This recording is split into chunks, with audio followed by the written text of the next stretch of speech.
Hello, and welcome to Derailed. This is episode 2. My name is Greg, and as always, I am joined by my fellow hosts, Adash and Harry. I'm not going to ask you guys how you're doing today, because we have some updates. Harry, you're not in prison! Yeah! Oh, yeah! Well, I was gonna talk about that. Yeah, no, I do want to... I do want to hear about that, but we have to get the topic through first. I thought you were just going to be like, I'm not going to ask how you guys are doing today, because I just don't care anymore. I only care when we're recording. Dash, how are you doing? You didn't have to escape any court sentences, but... No, just I finished 2 of my finals so far. I was hoping to get wasted today, but then I was like, wait, I have a podcast to record. And then also B, everyone's not down to get wasted because we all have our big final Friday. But after that, I'm probably going to struggle to get home. So. Fun. Yep. Good times. As for me, I have a pop filter now because I think clear to everyone was the fact that I kept going in previous podcasts. I'm going to have to do so much editing. I think this should fix most of that. But my laugh is still going to peak every time it happens. I'm sorry. I just have a loud laugh. Same. Yeah, but before we talk about Harry's escape, let's figure out what the topic is. Let's talk about all of our escapes. Yeah. Today it is Harry's turn to choose a topic, and that topic is... So I have a couple to choose from. The first one was that I thought of that was pretty simple, was gaming and how it's affected our lives. Oh God! Yeah, no, because that could be a huge thing. But that could segue into the life story thing. Oh yeah. So, but then another one was trauma and how we've handled it. Wait, this is just the mental. So this, that's what I was thinking more of, like how past trauma has like affected us and how we maybe now are taking it in and possibly processing it. Because I mean, I think for us, some actually forget it. I'm not going to start talking about that.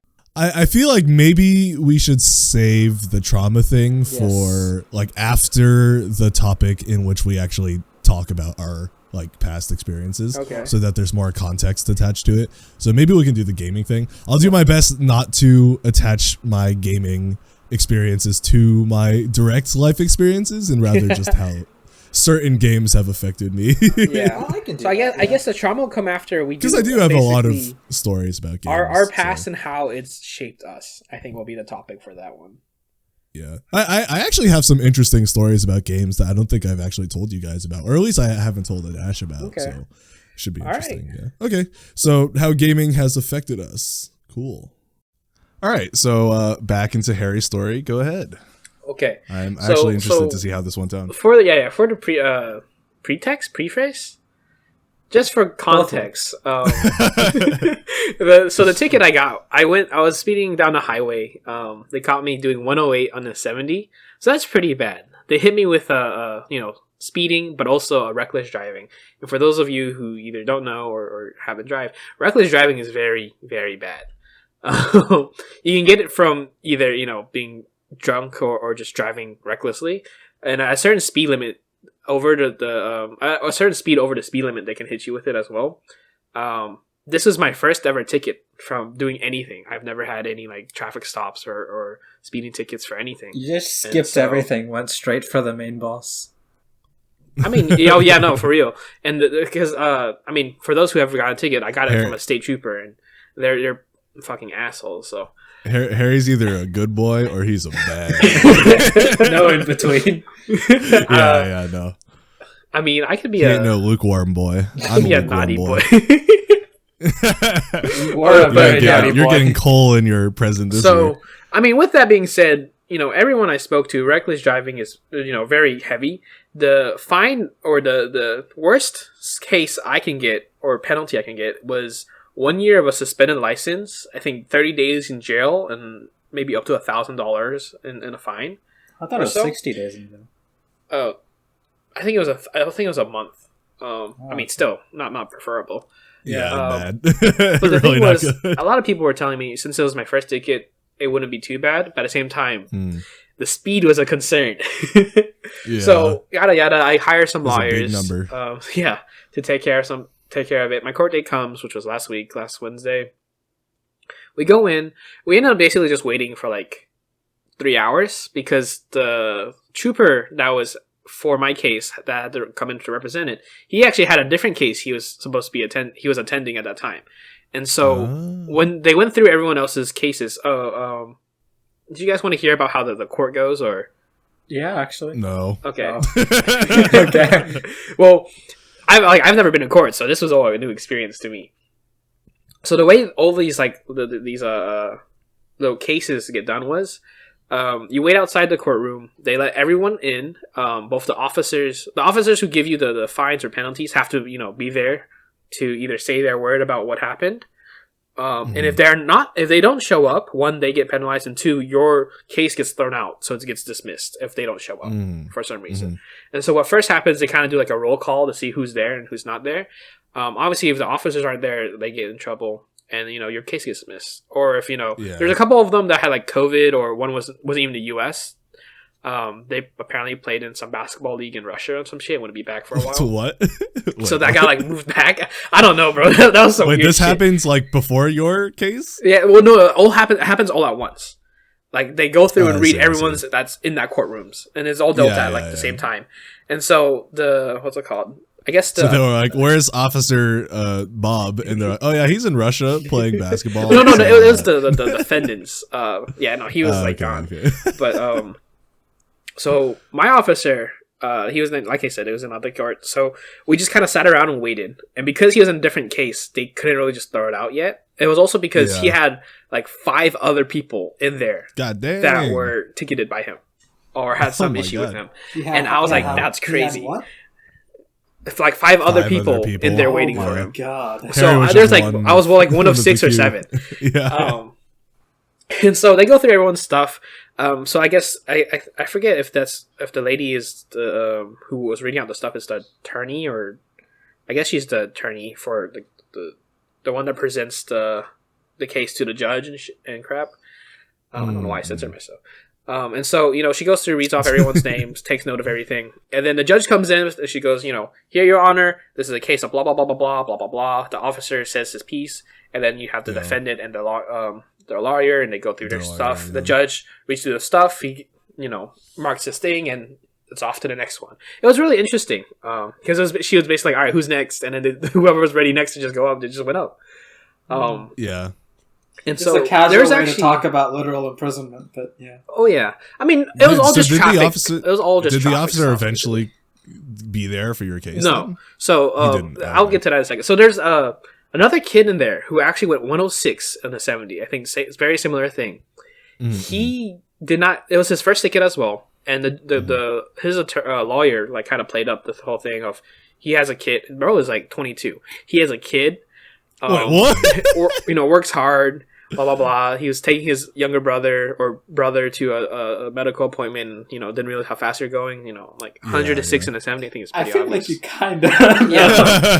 That's one of those things. I think like an 85 to 90, maybe if it's open road. But once you get it's really hard. How do you not notice going like double the speed of everyone else? It's whatever bullshit you plead to the judge. And the judge was like, all right, first offense, no reckless, because he was also charged with the reckless. They dropped the reckless, but just charged him like $125, which I was like, wow, that's really cheap. That's really lenient from what I thought. That's pretty much scot free. But I mean, it's on his record for the driving. So it's still, and in the end, for mine, the officer never got out of his court case, and like I guess my lawyer or a couple lawyers went to go kind of question him and ask him about the stuff, and basically he couldn't remember anything about the day when he ticketed me, so he couldn't really plea anything against me because he doesn't remember anything. That's crazy. So with that, they basically just dismissed everything.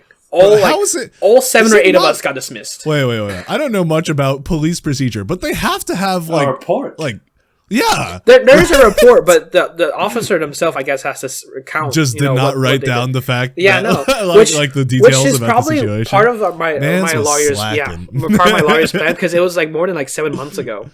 And so they pushed it back if you keep pushing it back, that actually makes sense. But as long as you like recorded everything that happens, then it's like you would be fine. But would you really like? Here's the thing, like like as a straight trooper, like I'm sure like there's some cases he won't forget, like involving drugs or weapons.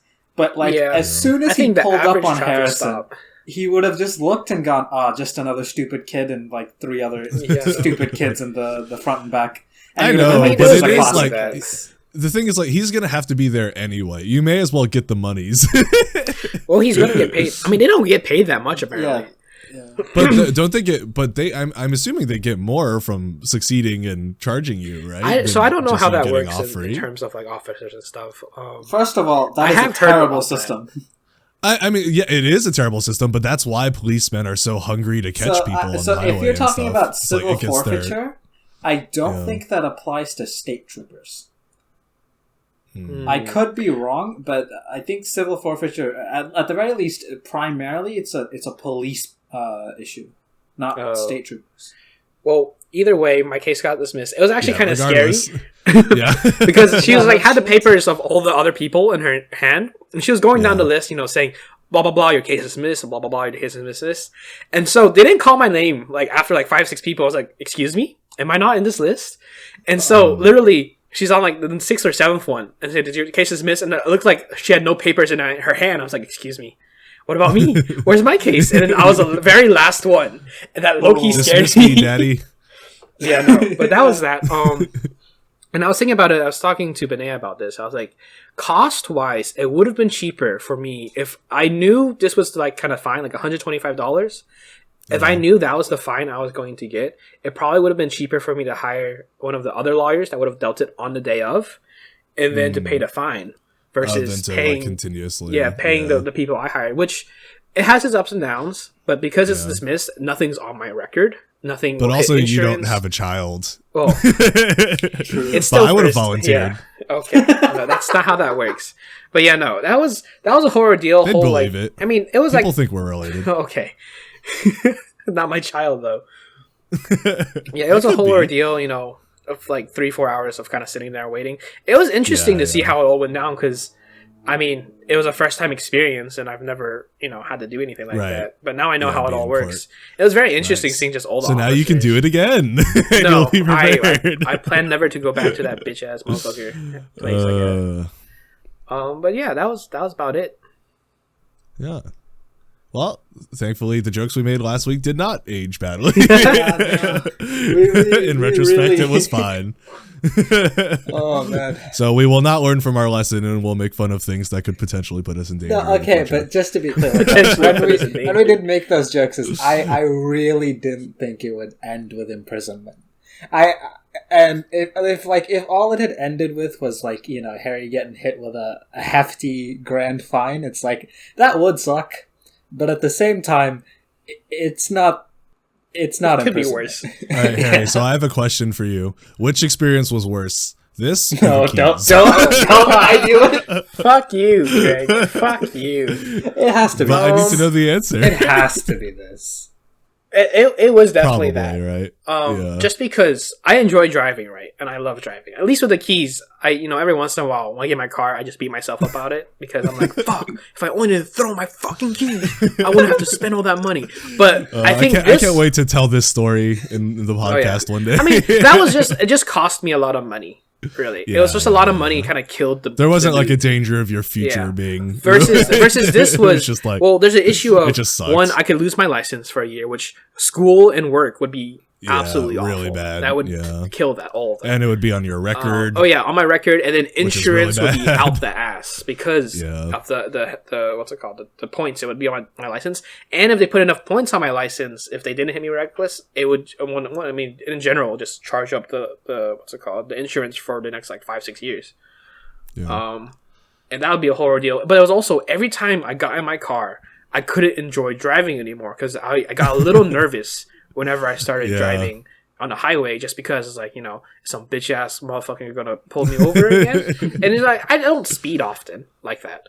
I maintain flow of traffic. I don't normally, that was like one of like 3 times out of like the hundreds of times I've driven my car.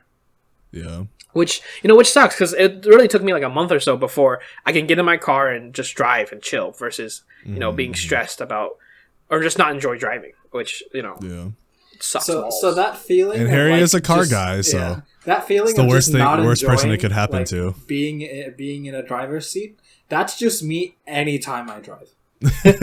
Well, I was gonna say Harry also drives way more than us, but like you just don't drive. So that's yeah. But I do drive, but I don't drive even remotely as much as Harry does. So it's definitely more important. Like for I you can to drive driving. if I need to, like I could get somebody from point A to point B. But it depends on where I'm driving to. Yeah. I would say I enjoy driving, but when it comes to certain areas, like I don't like going to Charlotte. I don't like going to any city areas, and that just makes me stressed. But like normal driving is fine. Like I'm cool on the highway and like local. But man, I will never forget majority. I will never forget the all-nighter after 12 hours of driving in Boston on like the 10 freaking lanes on either side, and then just being squished behind, like between like 1,000 cars, and being like, "Holy shit!" Yeah, no. I was so tired, and I was like, "This is the worst time for this." I haven't experienced Boston driving, but I've seen New York driving, and it's bad. Yeah. And I've been in cars in New York, but that situation where I was in Boston, I feel like was almost worse because it's New York, the badness is just like people being annoying and just being stuck all the time. But it's like Boston, like that one instance of just being surrounded by so many cars that were all going way too fast for how many cars there were. And I was just like, I am on no sleep and I've been driving for 10 hours straight. Someone save me. Yeah. All right, let's get into the topic because we're a little Yep. But it's good to know that you are fine, Harry. All right.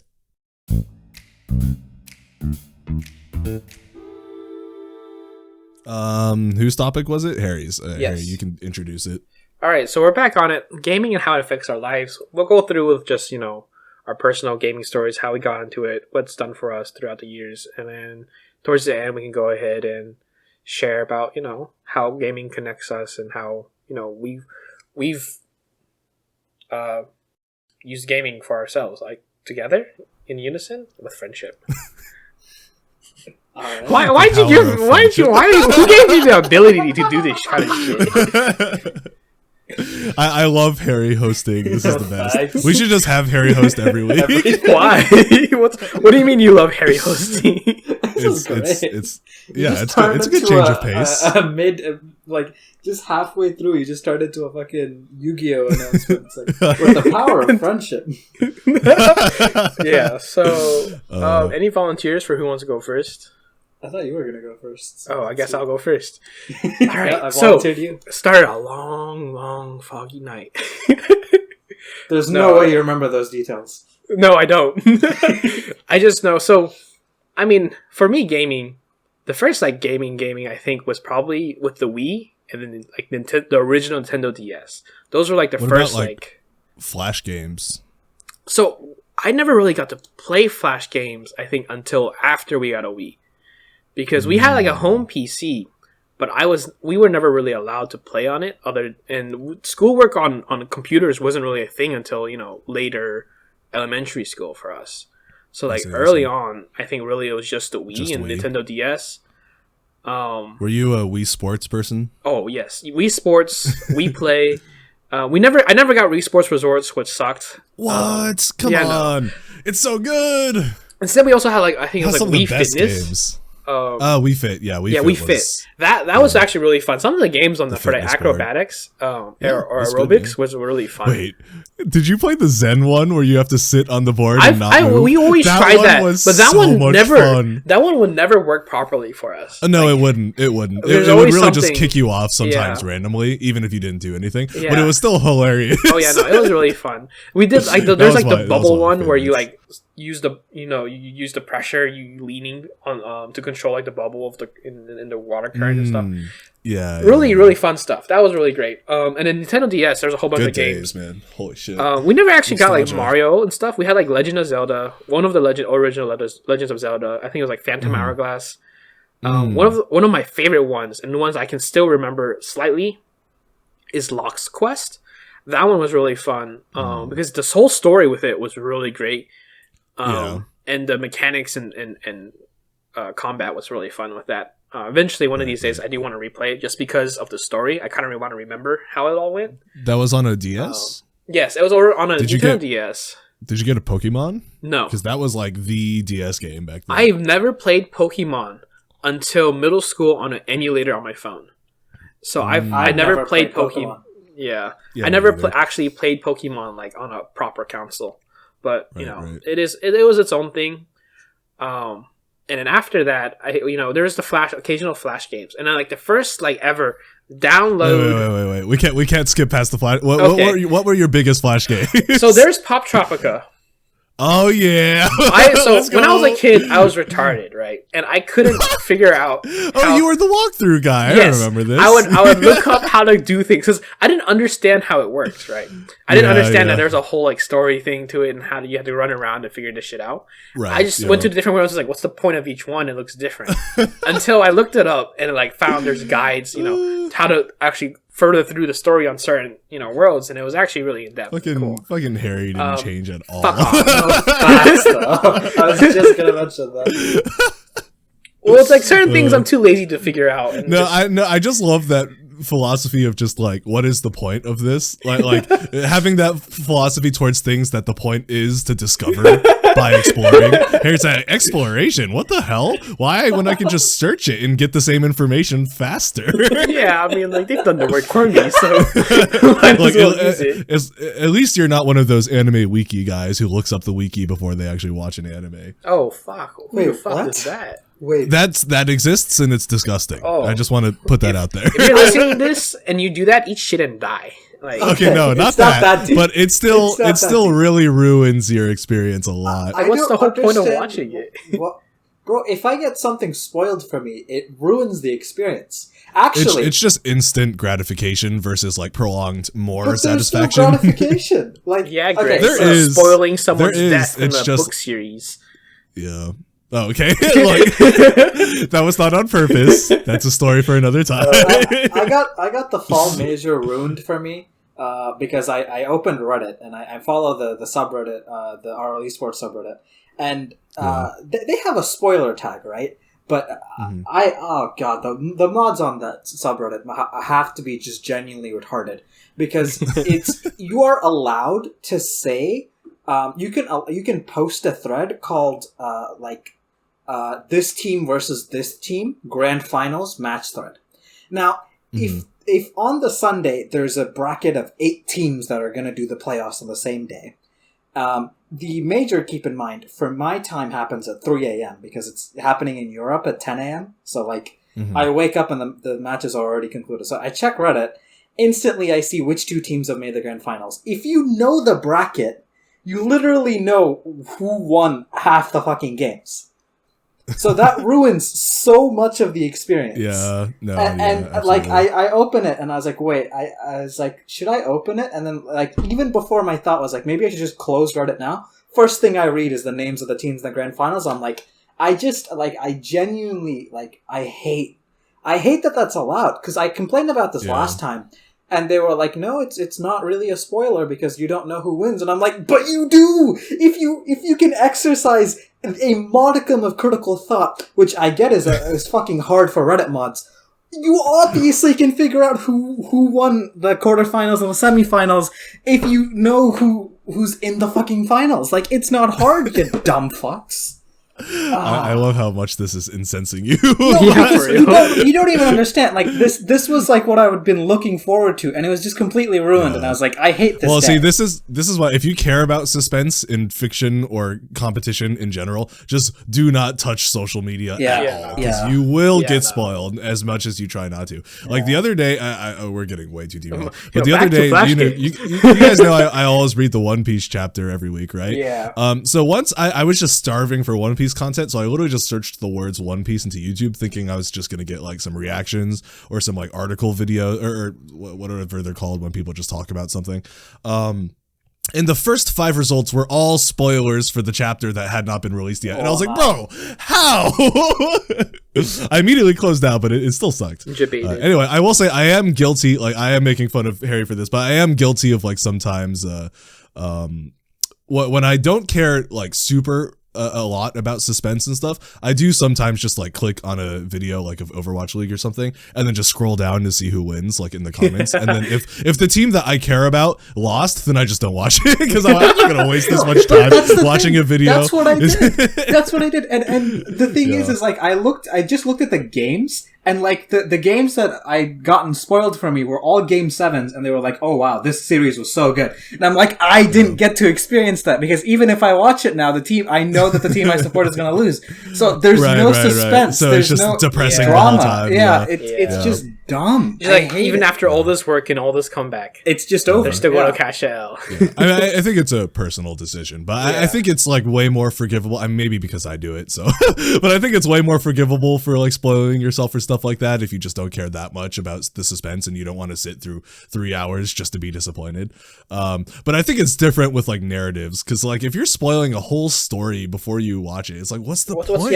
It's not even just suspense. It's just there's no point at all. You already know all the characters. You already know where their development is going. There's just literally no point at all. I mean, it's like if I'm watching a Overwatch League game and I know the result, it's not completely unentertaining because I'm actually watching the gameplay and there's still like pop-off plays and stuff. So it's still pretty. Anyway, here you go back to. Oh yeah, so Flash games. There's Pop Chocolate. There's Fancy Pants.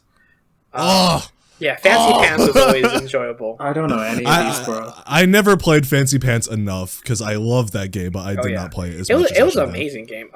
There's also like a couple like shooter games on like this website called Congregate. Yep. Yes. There's a couple. Of course, shooter Congregate. Games, yeah. Were you the one who showed me Arcade Pre-Hacks, or was that someone else?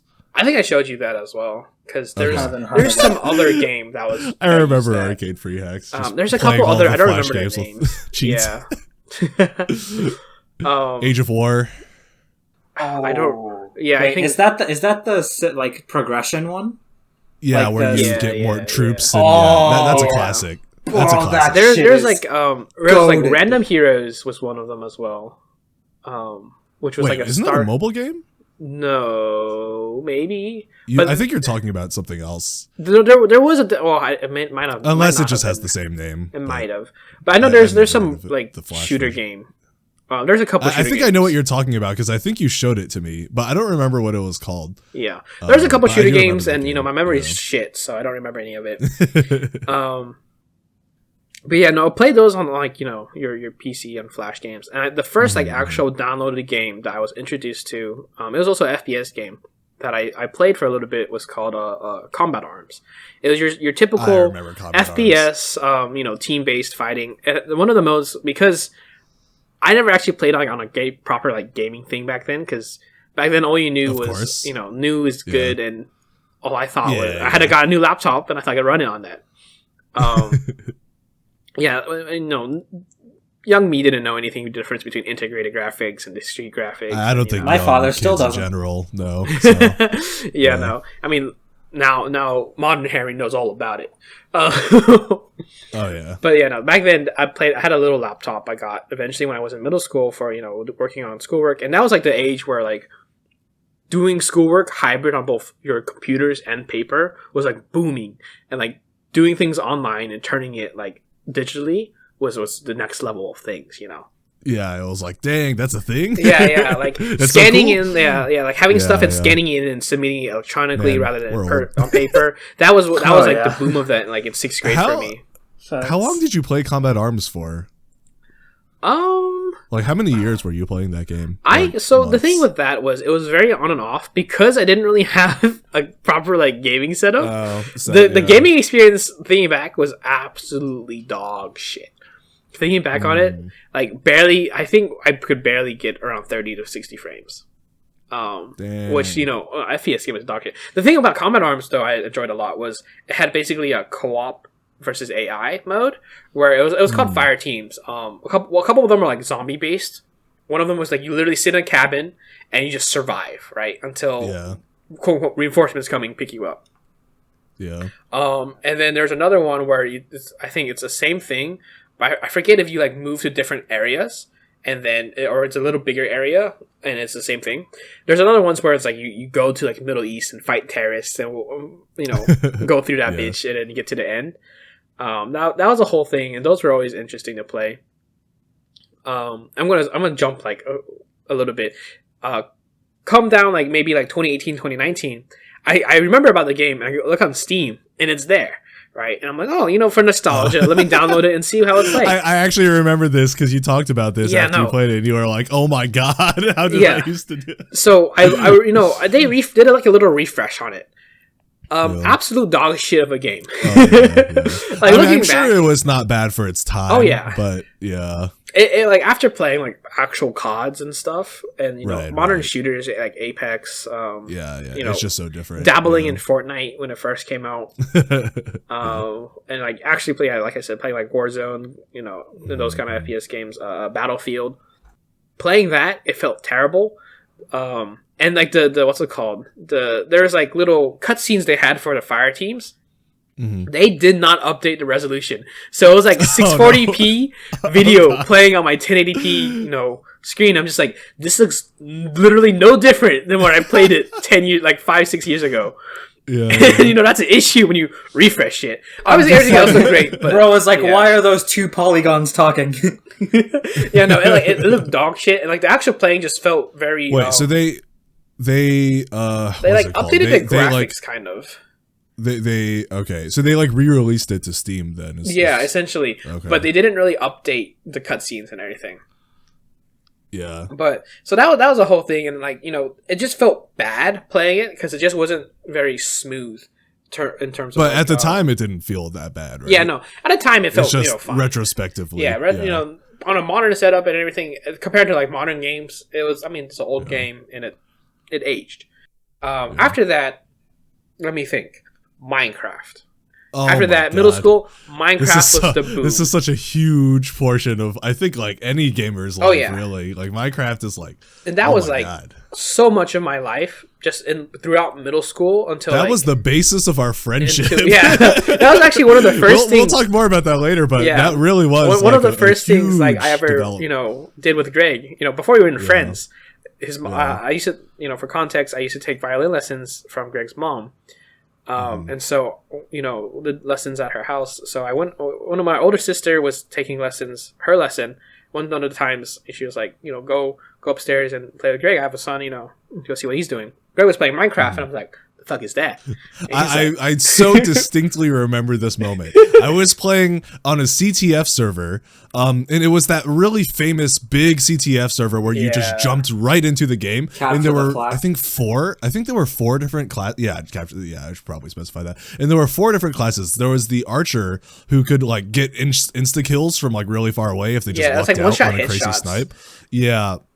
And then I don't remember the other 2 classes, but the one I always played was the knight because they had the iron sword that when you right clicked on a block, it launched you up. So you could like wall climb all around the map and then run at people. Like I remember that being so much fun. But yeah, I remember Harry walking into the room as I was playing. I even remember the map that it happened on. It was like an underground map where there was like a ceiling and it was dark. Yeah. And I'm pretty sure I was playing the archer class at the time. It could have been the knight class too, but yeah, I remember that very distinctly. Yeah. That server was great though. So that was the basis. That's literally started Greg and I's friendship. Because I was like, well, what's that? And he's like, Minecraft. I was like, oh. And that is what he sounded like 10 years ago. I was like, what's that? That was literally, 2013? No. I don't remember. It was a long time ago. Actually, that was like 2012. Important question. Greg, did you just like come out the womb sounding this deep or like when did it happen? No, definitely not. No. That's a story for another time, but I was definitely went through a huge growth spurt because I used to be the short kid with the high pitched voice. I used to sing soprano for operas. Like I would listen to opera, like I listened to Phantom of the Opera and I would always sing the soprano part. God damn. And I could like belch out the high notes at full vibrato. And my mom was like, "Whoa, you should become a female opera singer." Your mom was like, "Your so balls, much for that dream. Hand them to me." Yeah, I would have been one of those kids. They would have cut my balls off to keep my voice down. Yeah. Oh, Yeah. So that was Minecraft, and that was like 10 years ago. Yeah. There's a lot of stories to tell there, but that's sort of, we need to kind of co-op that. Yeah. So there's that, and then, moving forward, Minecraft was big until I hit high school. And then what happened then? When did you start playing CS:GO? Because I don't actually, because that was also middle school. That was also middle school. Yeah, like friends with you. So. Yeah. So before, like, in middle school, we played like CS:GO and what else was big? That's a Counter-Strike Global Offensive for you who don't know. That's a FPS game. Yeah, one of the biggest FPS games. Yeah, one of the biggest competitive FPS games. One of the most competitive ones. That's an important aspect of it. It's very, very competitive. It was. I mean, I enjoyed my time here and there, but it was rough because motherfuckers were garbage. But that's besides the point. So yeah, CS:GO was really big, I think, for me, probably until maybe 9th, 10th grade, where I kind of phased out of, not really phased out of gaming, but like a lot of my friends that I gamed with weren't really on anymore. All my middle school friends, we all went to different middle schools or high schools. What grade was this in? 9th grade. 9th grade. Okay. And like I think I was in Star Guides. Yeah. Well, that was another thing. Why I wasn't there. You were also one of the major people I play games with, and you were also gone. I disappeared. A lot of my friends went to different high schools, and even in middle school, sometimes the getting on was rough, but in high school it became even more scarce. Yeah. And then I think 9th grade didn't do. That was that 10th grade. I played rugby and in March. Played rugby, so that was most of my time rather than playing games. What else was it? Let me think. I think still throughout the time is Minecraft was at probably some point off, when I came back. Yeah, at some point when I came back, I got you into Borderlands, and I think that may have started. Yes, Borderlands was very big. I think for us. And too, I mean, to also put in context, basically, my only consistent friend was Greg throughout like 9th to 10th grade, and then 11th grade, a lot of shit happened. That probably will come and play later when we talk about that. But I didn't like my friends from high school. Like we're a fucking continuity series, bro. It's like, find out on another episode. I mean, they can the podcast. But we've set up a lot of threads already, though. We have stories that we're going to have to tell in the probably future, the highest phrase we've said, most common phrase we've said is "That's a story for another time." Yeah, that's a story for another. Season 2, we could just change our podcast name and just call it "A Story for Another Time." But yeah, no. So yeah, like my friends from school, they didn't really play games like that, and we didn't really talk out of school. It was just one of those kind of friendships. And other than like rugby, I didn't really do much with other people out of school, anyways. And then I think.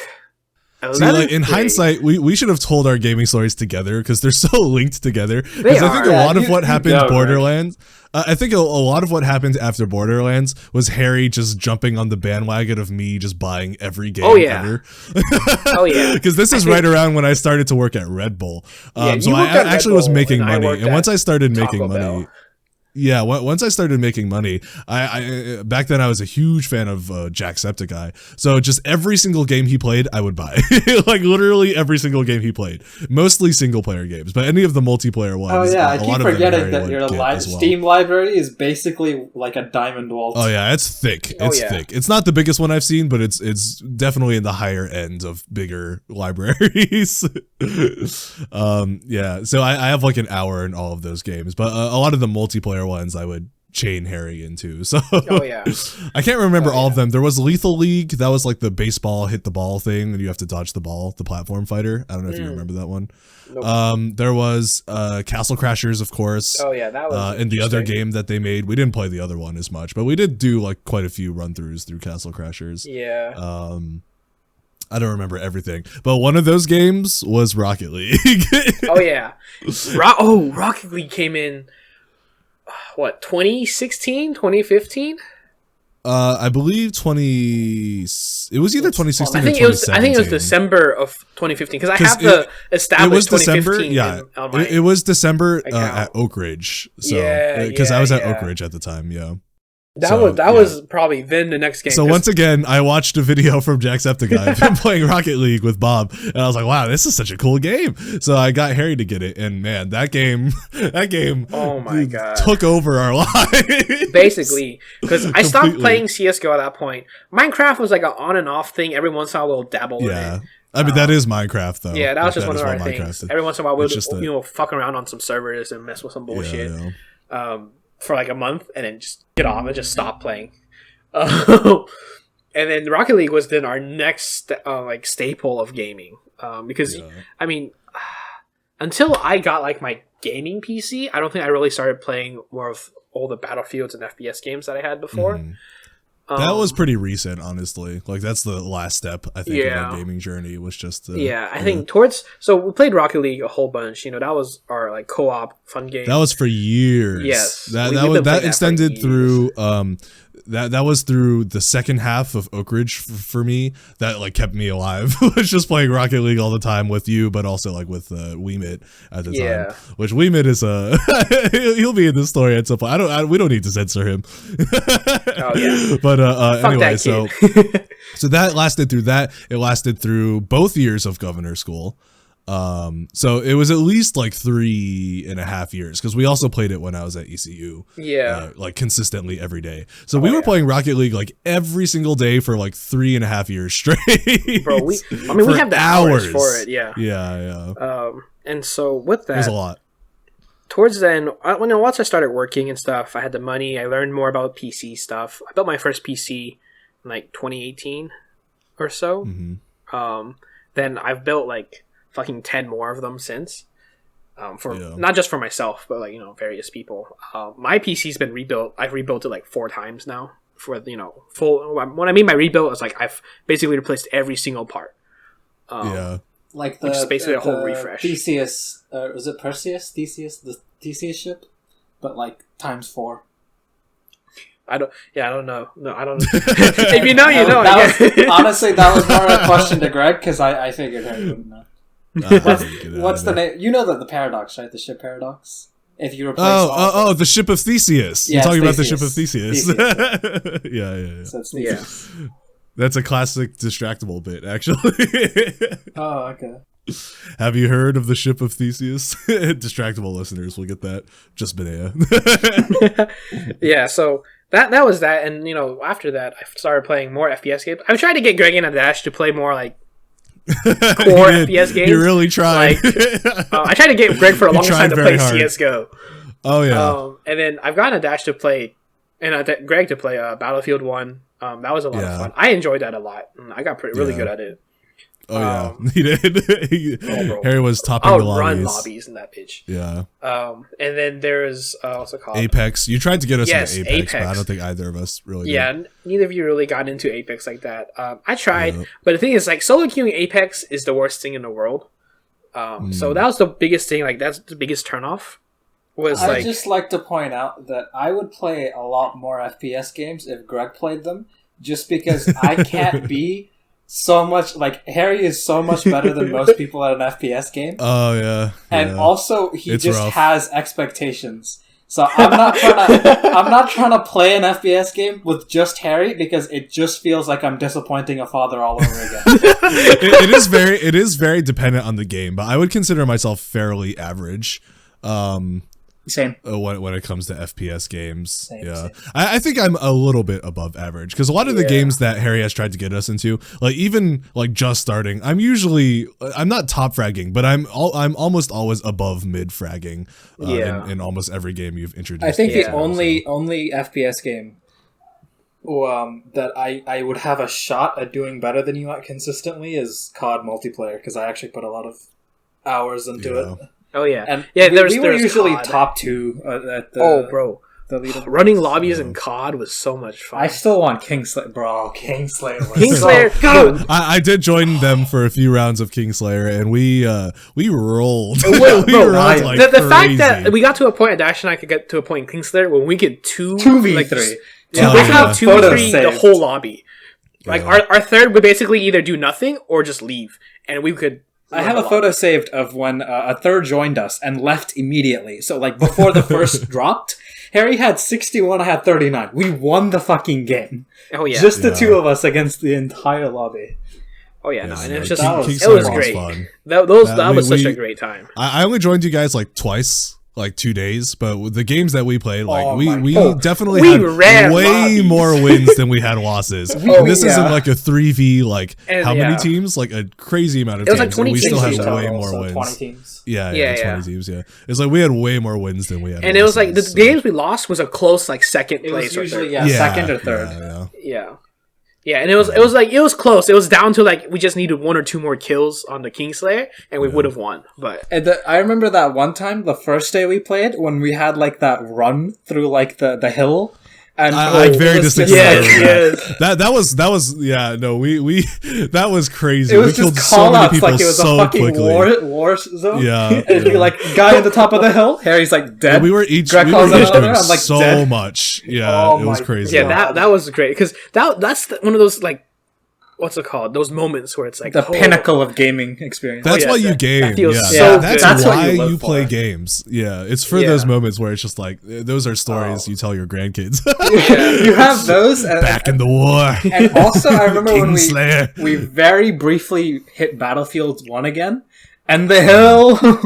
Back on the hill. Yeah. Oh, I remember that. That was the one where I kept like putting the heal things down like 30 times in a row. And somehow we survived for like anyone who hasn't played Battlefield. It's important to understand that you die a lot in that game, even if you're like Harry's level, especially if you're inevitably gonna just get rando flanked by someone who just spawned to the side. Bro, like you're just gonna die or just sniped across the map. Yeah. So it's like that is not a game where anyone of any skill level lasts for a long time.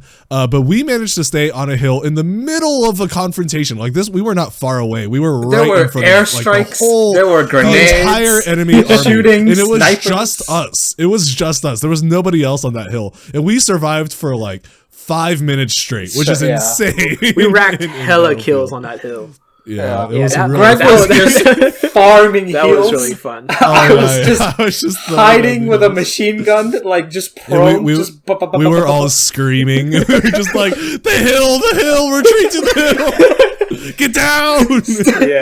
Don't leave the But I will say, so the reason why it was always hard to get me into FPS games is because the vast majority of FPS games in this day and era are Battle Royale. And I am very not into Battle Royale games. I've tried pretty much every single one of them, and I just don't like any of them. I'm just really not into the concept of Battle Royale. So that's why it's typically pretty that's why it's like the few games that you have tried to introduce to me that we did actually play for a decent amount of time were ones that weren't Battle Royale. Yeah. And that was Battlefield 1. It wasn't Battle Royale, so we actually played it for a decent amount of time. Kingslayer it's kind of Battle Royale but also kind of not. So it's a lot more like, what's it called? How to say if you can respawn no as soon risk as you die, it's not Battle Royale. Yeah. No risk because you could basically just go over and over again. Right. Your death means something, but at the same time, it's a lot. It's not as impactful. Right. You don't have to re-queue and fucking do all that bullshit. I would argue that if dying, like if positioning's impact on the game mode is minimal, it's not a Battle Royale. Like Kingslayer, I didn't understand positioning. That was one of my first times on the map, but it didn't matter just because I would just hunt kills. And so as long as you knew how to kill, as long as you had pure gunplay, nothing else mattered. Whereas like Apex, for example, I struggled a lot because I just don't know the map. Yeah, you need to mix up just get fucking destroyed. Where to post, where to look, and actually, ability usage, utility usage, and all that kind of stuff. Just for reference for people, for Kingslayer, rather than like a Battle Royale when it had like a zone where it just closed in onto a smaller circle, the zone constantly moved, and so the circle constantly moved. So you were always moving somewhere, either to escape the zone or respawning in the new zone. So that was the one thing also with that is you weren't just sitting around like a bitch, hiding in a house.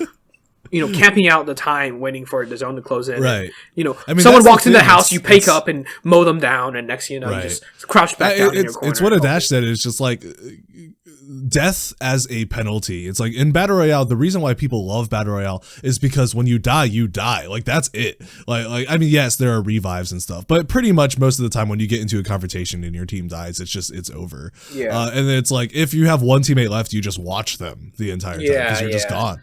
But it's like in a game like Kingslayer, or just like most other FPS games before the Battle Royale age, you respawn. Like you just come back. So death has a significantly smaller penalty.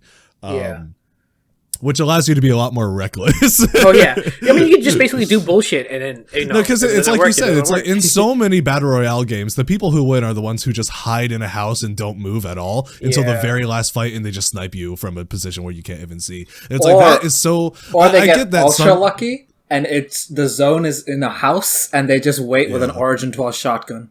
Right. And it's like I get that is a big appeal to a lot of people, but to me, I just do not. It's just boring. I like as someone who played Rocket League for so long, and all the other games I've played, it's like constant action. I hate like waiting for stuff to happen, and I feel like Battle Royale is so much of that sort of thing. But I also just don't like the permadeath sort of thing either, because there are Battle Royale that are faster paced and you aren't doing that much waiting, but I still feel like I just don't like just permadeath in general as a concept. I mean, it's either you sit around and bitch or you run around and kill people, but then most likely you're going to get third party at some point and you're just going to die. Unless you know what's a real shame? I wish that you could just only download the part of Apex that's the 3v3, because I reckon we could get Greg into that, and that would be fun. That was basically it was literally just 3v3. It was called arenas. You just fight 3v3. You buy a loadout and you fight each other. Yeah, me, Marcus, and Harry played that a lot. That was fun. That was pretty fun. Anyway, we're getting back on the games. So this is still more recently, I've picked up Battlefield 2042. It's been a year since release. I didn't buy on release because the only Battlefield I enjoyed was Battlefield 1. I never played Battlefield 4 at its peak. At some point it was on sale. I tried it out. Didn't really like the gunplay. It just felt a little old, and so I refunded it. I got Battlefield 5, but my issue with that was the maps were way too big. Everything, graphics in the guns were pretty nice. And one Garand was my favorite to use just because classic. But it was like the maps are huge, and there's too much time where I'm just running around, not seeing anyone, and just randomly get sniped and just die to run around for another 5 minutes, which was awful for me. And with that, I was very disappointed in like the gun selection for each class because they felt very streamlined. And assault class is only ARs. You don't really have much option. Medic class is only SMGs. I think you mean railroaded. Railroad, I guess, that. Versus like in Battlefield 1, granted, assault class is mainly just taking down like tanks and planes and shit like that. So now your utilities is just that. But your main guns, you have like your really fast SMGs. You have certain ARs, but it's World War I, so they weren't really like ARs like that. And you had your weird, semi-automatic scoped mid-range guns, which were kind of janky, but were interesting to use here and there. And then on medic, you actually had your options for mid to long range, close range, and that's basically all ranges. And stuff like that. I was gonna say I do have a question, Harry, because I think we didn't really fully specify the topic thing, but my concept of the topic was like how gaming has affected our lives. Oh yeah. Is this just about like games, or is this actually about? I was like right after I talk about all the games, I was going to talk about how I've gone through it, and I was like, damn. Halfway through, I was explaining, like, damn, I really kind of off went the topic because I think we kind of went into just talking about different games. We just went talking about different games. That is a topic, but like Well, to be fair, the part where we were describing why we game, like the gaming sequences that stuck with us, I'd say that's a huge part. It is. I think we just did get to a point where we were just explaining for the how main games thing. Work. Games are my version, or stress relief. You get home, you want to crack. I don't drink beer, so I turn on my computer and play games instead of cracking open a cold one. But it's like it's your way of stress relief and like getting away from everything. And that's been the biggest thing of trying to figure out which games I can play on my own and still get that same kind of like enjoyment and relief away from everything. I do want to ask a question just in general to everyone about this, because what you're talking about is very relevant to like how I feel like I feel like games have really evolved based on a personal perspective of how new they are to you. I feel like just art in general can be kind of seen this way, but gaming specifically, I feel like back in the day, especially when I was in the period of my life where I was just constantly buying new games, it was like every single game was like a completely different world, and it was like such a new experience where it's like, oh my gosh, like this is so cool. And that's what allowed me to get into so many different genres and different types of games. But it's like nowadays, it's like every game I get, I'm just like, it's just this, but there's these small differences. Like Red Dead Redemption I got, and I was just like, this is cool, but it's just like GTA but Western. GTA, I know there's new story and stuff, but I know there's so many different things and there's stories and stuff, but it's just, I feel like me personally, the gaming experience is less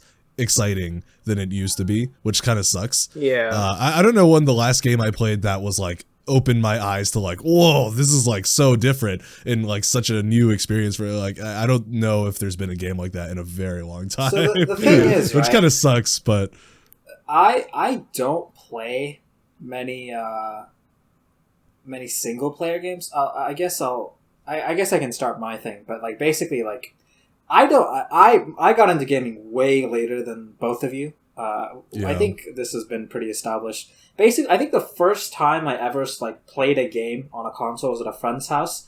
It was WWE. It was on the PS2.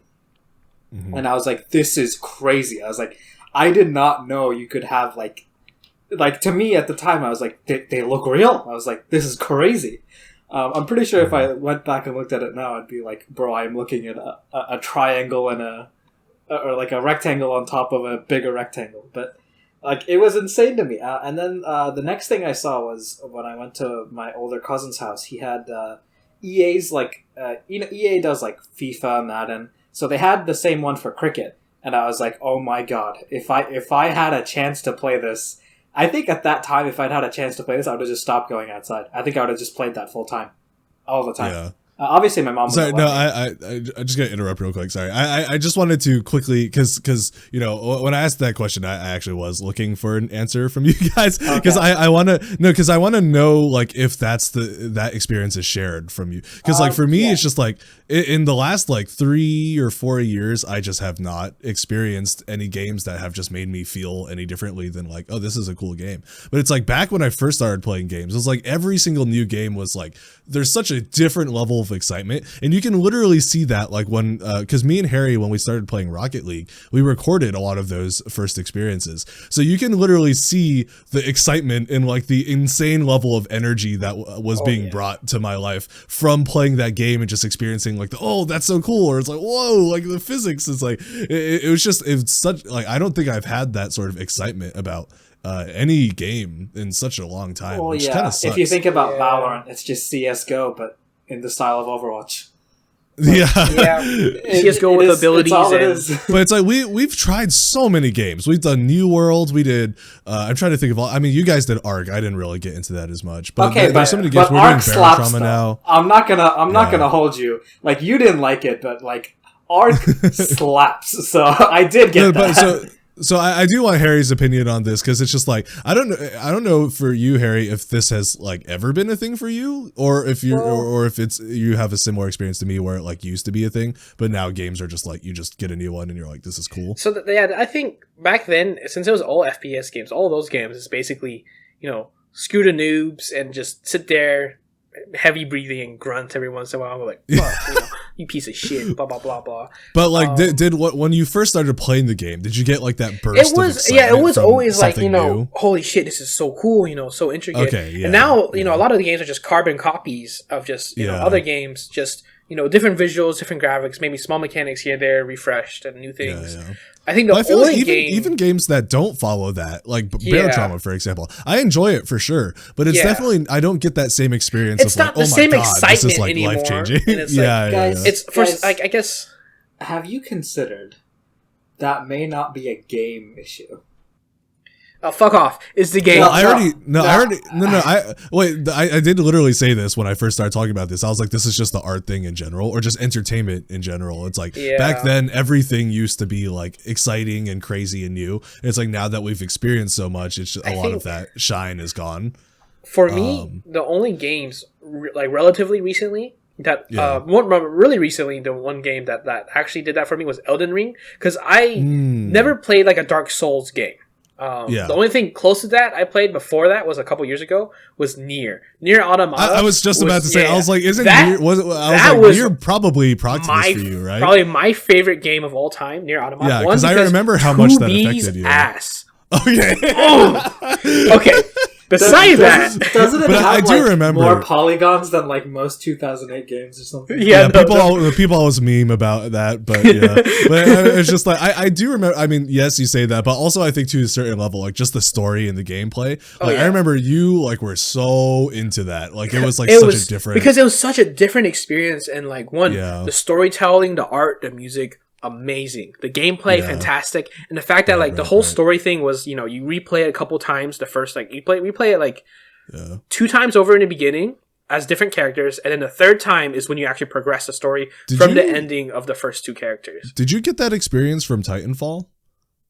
I think the story, yes. Yeah, the story. The multiplayer was up and down. Not the multiplayer. Not the multiplayer. Yeah, Titanfall the story was really good. The multiplayer was really revolutionary in terms of. That is one of the most recent times I can think of that I think I did also get that experience, because it's very, very rare that a story mode literally like captures me enough that I want to finish the game. Yeah. But I did finish that game, and because I like really was captured by the mechanics. Between the mechanics and the story, amazing story. It was great. Like for me, Nier Automata, Nier Replicant is probably like third, because Replicant was, I still enjoyed it. I loved it. A little bit more confusing with the details for full things, but like playing it through, I haven't finished and got all the endings for Replicant just because it's been a little bit more of a pain in the ass. I don't know. It's just after I'm doing the first playthrough, it was just kind of a relief, but like the second one didn't really feel too much different as it was before Nier Automata for me, but. Nier Replicant, I got the the remastered version. So technically, it's not the original. So I mean, the original released I think a long time ago. Yeah. But so Adash, I don't know your pre-Rocket League history, but like with gaming, but I am curious because I feel like you have a very different like history of gaming than most people do who consider themselves gamers. Like I'm actually curious as to whether Rocket League or any of the other games really that we have gotten into besides Ark maybe have like really captured you like that in the beginning, because from what I remember, I don't know if Rocket League was like as crazy for you until you started to get really good at it. But I maybe just be remembering wrong. Maybe you didn't just like get captured from the beginning. So the thing is, my really quick recap. Before I got to the States, I'd played maybe 3 games. I'd played WWE briefly. I'd played Prince of Persia, and I'd played Assassin's Creed. I don't even remember which one. But all of those were at friends' houses, not on my own. I never really got into any of them. Assassin's Creed was the only one I had a little bit of time with. I was like, this is so cool. When I got to the States, my downstairs neighbor had a PS3. And they would just sort of let me play for like hours on end. Nice. So every chance I got, I would do that. And so the game that first captured me, the way you described, is Infamous 2. I don't know. I've never heard of that. Fucking love that game. Infamous 2. What is that game? So it's the thing is you wouldn't because you've seen so many similar by now. It wouldn't really capture you, but basically it's a mutant that essentially got powers. It got in an accident.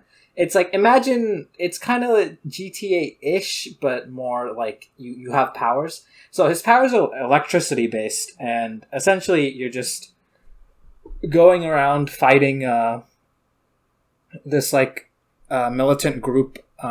But I mean, like it has all the mechanics of like what was a AAA game back then. Like you have destructible environments, climbing. Once you get to a certain level in the game, like once your power is high enough, you can use your electricity to literally just like flip cars out of the ground and throw them at people. That was fun. Then like you unlock like electricity based rockets. And I think by far my favorite mechanic of the game is since you can climb on the rooftops and it was like a city-based environment. The city was huge too. It's no GTA 5, but like it was a big city. On top of each of the rooftops, they had these like grind wires, is what they were called. They were just like electrical connector wires. And since you have electricity-based powers, if you jumped onto those wires, you would essentially surf the wires. And as you got to the end of one wire, you would get launched into the air. And you could then, if you timed it, you could dash onto another wire. And you could travel like that. And so I remember spending so much time just perfecting that for no other reason than it was just so fun. And the story was also really good, so I got into it. But I think, honestly, in terms of story games, besides that, I didn't have a PC. I didn't have anything. So when eventually, like, I stopped going there because, like, we moved and stuff. So besides that is I never got to game. So my only way of watching anything related to gaming was just YouTube. I remember I first watched Rocket League. I was like, I really want to play this game. But then I just sort of stopped watching it because the people I watched play games on YouTube didn't really play it. Keep playing it. Yeah. So the game I watched most was actually GTA 5. That's what the Sidemen played, and that's who I grew up watching. But then, I eventually, as you guys know, I got my PC. But right before that, 2 semesters before that, 11th grade, I played a few games with this guy who would bring his laptop, and we would just like play games in the lounge. What's that? Bobby? Yeah. And so I remember we played a fighter game. Is it Marvel vs. Capcom, I think? I don't know. That's a really famous one. I don't know if it's that. If it's that one specifically. Marvel vs. Capcom 3. Yeah. I think it was that one. I got my ass handed to me all the time because, again, anytime I play a fighter game with any group of people, except you guys are the only exception to this, I ask for the controls. They say it once really quickly, right? And then mid-game, I'm like, wait, how do you dodge? And they're like, just press buttons and just press button. Like, they're so focused on beating me. I'm like, bro, I can't play the game. Like, stop being a fucking filthy sweat. Let me enjoy. Stop wrecking noobs just to make yourself feel better. Yeah, exactly. Fighting gamers can be interesting. But then I also played Cuphead, and I realized maybe I don't like games. And then I still really want to play Cuphead. It's so down my alley. And then we played Rocket League, and I could not hit the ball like at all. So like when after that, I didn't play games about like after that semester. He wasn't there for the second one, and then I finally earned enough money. I bought myself my Dell G3, which I'm still using right now because I don't have a PC set up yet at Vancouver. But yeah, that was my first laptop. I remember bringing that along with me. And then I remember Harry asked me, he was like, so what kind of games are you trying to play? And I was like, well, as soon as I get enough money, I'm going to play Rocket League because I've seen it played. And like, I remember when I played it and I sucked, but I really want to get good at it. And Harry was like, really? I play it? I was like, what? And then he gave me his alt account. Which I actually have to thank Greg for because he paid for it. Oh yeah, Greg gave me his alt. I have never paid for a single version of Rocket League because Greg gifted me my version, and then he also got me the alt account. I gave a dash to alt account. Yeah, and I also have Rocket League, and I also have an alt account that also has Rocket League that I also bought. Yeah. And I think I don't think I got Weemit's Rocket League. I think he got it himself, but. So anyway, I remember it, and then Harry was like, yeah, I'm actually Champion 1. I was like, what the fuck? Because keep in mind... That's gotta be when I was Diamond. I think you said you were champ, though, because I think you'd hit it once. So, you know, when you hit it, you say you're champ. Yeah. And so I remember, like, because I think, like, the last time I'd watched Rocket League played was when I watched John Sandman. And at the time, he was, like, Diamond-ish. So when you said you were champion... Like, I was like, this is crazy. You're basically pro. and obviously, basically like, pro, bro. Yeah. When I got into the lobby and you guys were, you were like, I actually have a friend who's also really good at Rocket League. And then that's how I met Greg. And like both of you were so good, I was like, I want to be that good someday. Oh, actually, no. I want to mention my part of the story here. With the Dash. So Dash, you were not the first person that joined our Discord server, and Harry was like, "Oh, this person plays this game," but you were the only one that ever like clicked. Like, for me, because like, no offense, but every other friend, Harry, that you've introduced to me, I'm just like, I mean, I can definitely get along with them, but they're not someone I'm ever going to reach out to by myself. Like, I know this person through you, and that's it. But like, Adash was the first person where like you could leave, and I'd still like be like find it entertaining to talk to Adash and like. Get to know there's him. a reason why. If any of those friends are listening, there's a reason why it's just us three. You know, everyone else. It's not like I like hate them. It's just something literally clicked. Like it was just like, whoa, like this guy. Like awkward. I can get along with this guy. And then they had sweet anal sex together. I mean, what? Yeah. When we first met, we snuck to the bathroom. Which it took a while for us to meet. I didn't know what Greg looked like for so long. It took so long. Yeah. Which is pretty funny because, like, you know, we were very comfortable with each other's voices. We had no idea what we looked like. But anyway, so I remember I was like, I want to be better than I want to be that good, and then I faced Harry as a warm up on 1v1s. Usually, Greg would join sporadically. Some days he'd be on, some days he wouldn't. But Harry was like always consistently on. And I wanted to play this game. Like, I know Life Rocket League when I first started. And so we would play, and we'd start by 1v1ing each other. And obviously, when there's a gap that big, Harry would troll and beat me 9-3. I remember, like, I would go through this, and I'm like, one day, Harry, one day I'm going to be fucking better than you. I love that. Yeah, I think the day you did beat me, I raged. I just quit. Bro, fuck. Okay, so I remember this. So mad. I remember this because I grinded 1v1 specifically. I hated ones, bro. Yeah, at the time, the thing is, that was my fault, by the way. That was 100% my fault, and I will get to that in my story. But go on. My main thing was this: that like, so my twos rank was boosted because I played with somebody so much better than me. So I don't know how good I was at the time. I'd assume I was Diamond 1 in 2s at the time. I was only Gold 2 in 1s. But we played, and I was on the best day of, like, you just have those days during gaming in general where you're just on it, like nothing you do is wrong. I was on one of those days, and Harry was on an off day, and I beat him, and he was like, rematch. And I beat him even harder on the rematch. He just left. He left the lobby, he left the call. I was like, I consider this the biggest dub of my career. And then that was the biggest L of my career, honestly. And then I couldn't beat him again for I think 3 or 4 months, and then it was very sporadic, and I like plateaued for a bit, and then like I kind of stopped playing the game, and then I don't know why, but all of a sudden I was just like, no, I'm not giving up on this like I give up on everything else. And so I just sat and I forced myself to like learn the harder mechanics. Damn. And the funny part is for this. A week. I remember this revolution of yours, and it's funny because this happened right as me and Harry really stopped getting interested in like after 3.5 years of just constant grind and trying to get better and loving it. Like at the same time that you started developing a passion for it, we were like, we're starting to get less interested. We and it was not because you were getting better. It was just like it's just bad timing. No. Even after I got better, all it meant was I could now air dribble and ceiling shot in free play. And for the longest time after I learned the hard mechanics, I could never hit them in a game. But I don't know why, but at some point, like after like 2 months of just practicing, everything just clicked. And I started getting really good, and I just like fucking shot up the ranks. I shot up like 3 or 4 ranks, and I finally hit champion, and I was like almost even with Harry on Rocket League skill, but just because I played ones more, I would consistently beat him.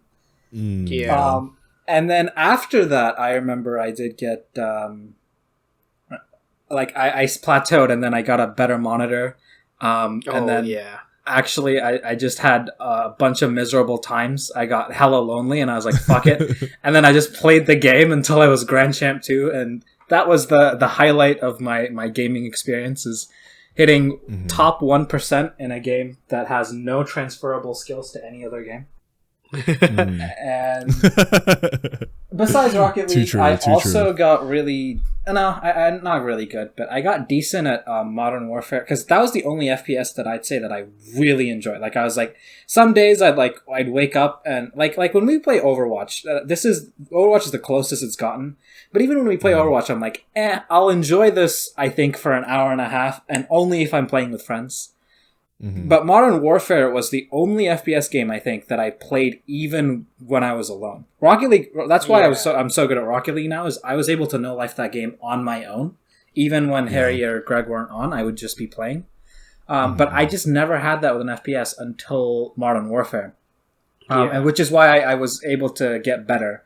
And still, I was like nowhere close to Harry, but like we would always, like, assuming I was on a good day, like we would always be top 2 in the leaderboards when we played multiplayer.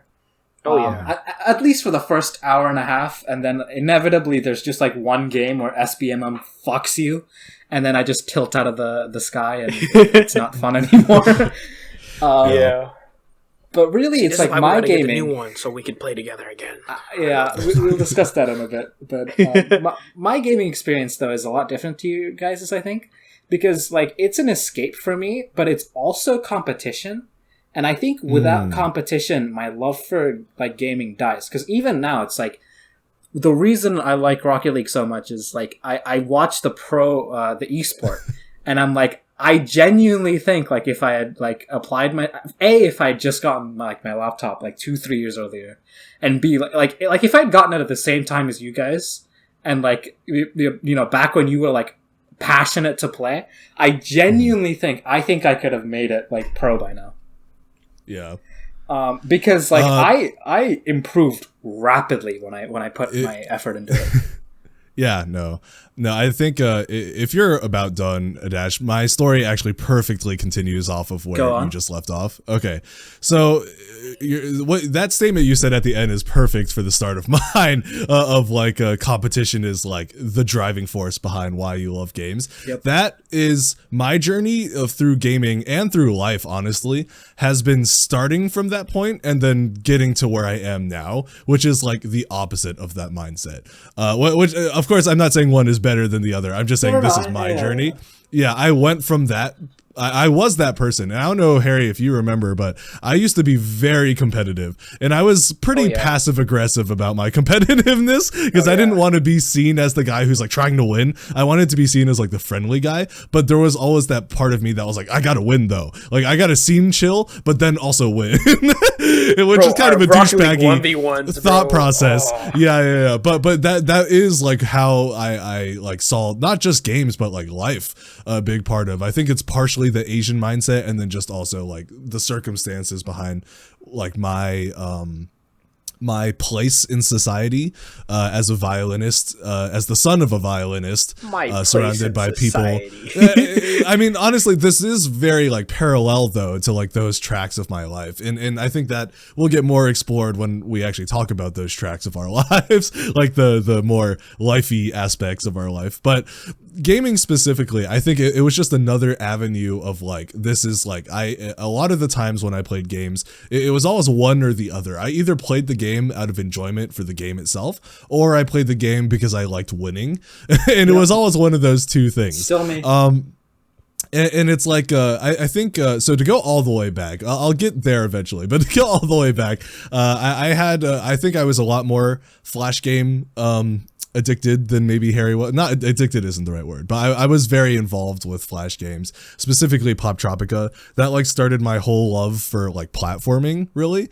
I still love platforming, and I think Pop Tropica was a big part of that, because like my movement, I was schmoovin' in Pop Tropica, bro. Like you saw all the other third graders playing Pop Tropica, and they were just slowly going up, and I was speed running. Like Pop Tropica was the game that I was like, oh, I am so comfortable with the movement system, and like the more like mystery quest aspect of it, I was I didn't walk through it. I did try to figure it out, and that was fun. But for me, it was always about the movement. Like I just so much enjoyed like cruising around the maps and stuff. So that's Pop Tropica. And then another big aspect of gaming that became big for me was the social part of gaming. And that really started with Club Penguin, actually. We didn't talk about Club Penguin, but that game was huge for me.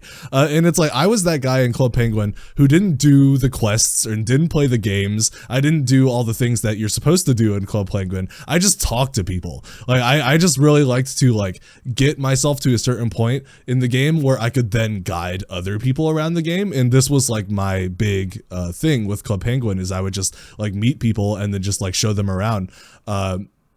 Even though I would never actually friend them afterwards. It was always just like a one-time sort of like, here's how the game works, I'll show you around, give you some stuff, and then disappear forever from your life. So that was Club Penguin. And then Minecraft. So a big part of Minecraft was my friendship with Harry, and then evolving that beyond just like meeting each other. It really was just like spending so much time in Minecraft. And Harry, during this time period, I think you were subjected to a lot of my craziness when it comes to like creativity. Like everyone who knows me now knows that like I go like crazy with creative projects. Like I dream way too big and then usually don't fulfill it. But if I do fulfill it, it usually ends up being pretty epic. But if I don't, then I just end up leaving a shit ton of crazy projects behind that I don't end up finishing. But the main thing is that always starts with a big dream. So the Harry of this time learns this the hard way because he got exposed to a lot of this. So a lot of the stuff we did in Minecraft was me just like constantly thinking about this stuff, like during school, during like walking home or like from the bus ride. Just like every single free moment in my life was spent with dreaming about like cool things that we could do in Minecraft. And then I would go home and excitedly text Harry and be like, Harry, okay, today we're gonna build this base in the sky and then we're gonna make this guild. And then Harry would be like, yeet. That was just our entire relationship for like 3 or 4 years. Actually hasn't changed. No. I mean, but it's like, yeah, no, I mean, no, for Harry, get it done. Yeah, no. For Harry, that doesn't mean like I'm not paying attention. For Harry, that's just he just doesn't type much. But like he did like actually register everything. But so we had that first server that we really got into was the SAO server, which is kind of funny because we're both not huge fans of SAO anymore. But the mechanics of that server was pretty fun. It was specifically the Alfheim part of SAO. They based it off that. So like everyone could fly and then you had powers and that sort of thing. And yeah, we had so many projects and so many things we did there. And then once again, another huge part of it was just the social aspect for me, because I spent so much more time on all of those servers than Harry did. Like Harry would get on after school and then play with me for like a few hours, but like I was on all day. Like the second I got home from school, I'd be playing and then I'd play nonstop all the way until night. And then I'd wake up and play more until I had to go to school. Like it was literally like those servers were like my entire life. And it's like, I was just, and it's like, you wonder what you even do in those games, because obviously there's a limit. Like you can grind to get more powerful or whatever in those servers, but like there's only so much you can do over a certain span of time. So once again, for me, it was just the social aspect. I was just meeting people. I still remember the IGN of one of them was Glitch. I don't know if you remember him, Harry, because you did meet him. I think it was Glitch 407. but he became like a really good friend of mine through the server. And we like talked all the time and met up and stuff. And then so I just knew everybody on that server like very, very well. And like so much of my time on the server was just talking to people, going on like really dumb adventures just with randos. And then eventually that server, I don't remember what exactly happened to that server. I think we got banned for hacking. Yep. This was, I don't want to get into this because this would take way too long, but there was some life lessons learned from hacking in Minecraft servers. But anyway, so yeah, eventually we had to stop using that server. And there was another server that I don't think Harry got even remotely as close into as I did. I think it was called Blitz Anime. I don't remember, so I don't even know if Harry even played on this server, but I know life's this shit like crazy. Like that server is the reason I went to Star Guides, by the way. Like that was the server I was spending all my time on, and that my parents were like worried about how much time I was spending on playing games. And once again, it was just that social aspect. Like I did always try to get to a point where I was like one of the stronger people in the server. And I was, but like for me, that the appeal of it would be just going on, seeing new people come in, and then just greet them and show them around, and then just like that was like literally. Greg wanted to be a mod. I mean, yeah, I don't know, but I just had so much fun just like introducing people to it. So that was like really everything, and I spent like a crazy amount of time until on that server until I was eventually forced off of it through Star Guides and what happened after that. So that was kind of my Minecraft journey. It was really like the first time I played Minecraft, and that was the first big game I played on a PC. It was on a Mac and MacBook actually. And I used to, by the way, I used to use a trackpad for playing Minecraft. Like I was insane. And by the way, I was really good on that trackpad. Yeah. Like I could do full on parkour maps and be really good at it with the trackpad. Stretching your fingers to hit the mouse and the left click and the space bar. Yeah. And then still having your fingers at WASD. Back then there was no sprint button either. So I was the double tap W and use the trackpad guy. And I was good at it because I spent so much time doing it. The OG Minecraft days. Yeah. But anyway, so like when I first started playing Minecraft, it was just like the game itself that interested me. But once I got introduced to servers, it was over. Like my whole life just became like getting to know people and just like talking to people. So that lasted for a very long time. And the post Star Guides, the first game we picked up was Borderlands, and that was on the Mac, the Big Mac. And Borderlands was big just because it was so fresh for me. I don't know. I think it was fresh for you too, Harry, but like for me, like I had never experienced a game with a story like that before. Like, cause obviously Minecraft isn't, and then none of those Flash games are either, except for maybe Pop Tropica, but even then it's you can barely call it a story. Yeah, so Borderlands was the first, like, this is like a straight up movie that I'm playing, basically, that it felt like. And of course, Borderlands is such a cool game. Okay, let me quickly interject here. Greg got me Borderlands when it was like really cheap. I remember the first day I played, I ended up playing for like 4 hours, and I did not realize time had passed. I thought I'd been playing for like 30 minutes. I checked, it was like, wait, it's been 4 hours. Like, the game really hooks you. It is really good. Borderlands 2 is specifically a marvelous game. It's insane. Yeah, it's so good. So that really hooked us. I'm glad you guys let me kill Jack. I remember that. Yeah. So Borderlands was fun, and then really there were a lot of interim games, but none of them really mattered that much because Rocket League was the big thing. And I think Rocket League is really what took the like gaming for the sake of the game and the gaming for the sake of social aspects just out of my life completely.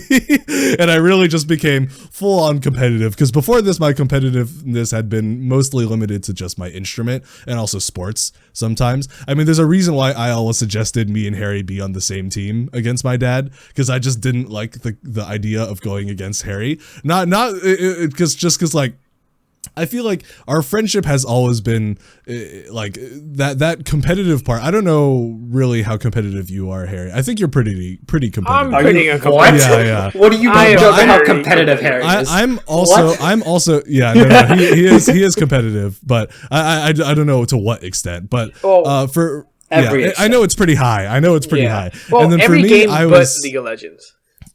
yeah.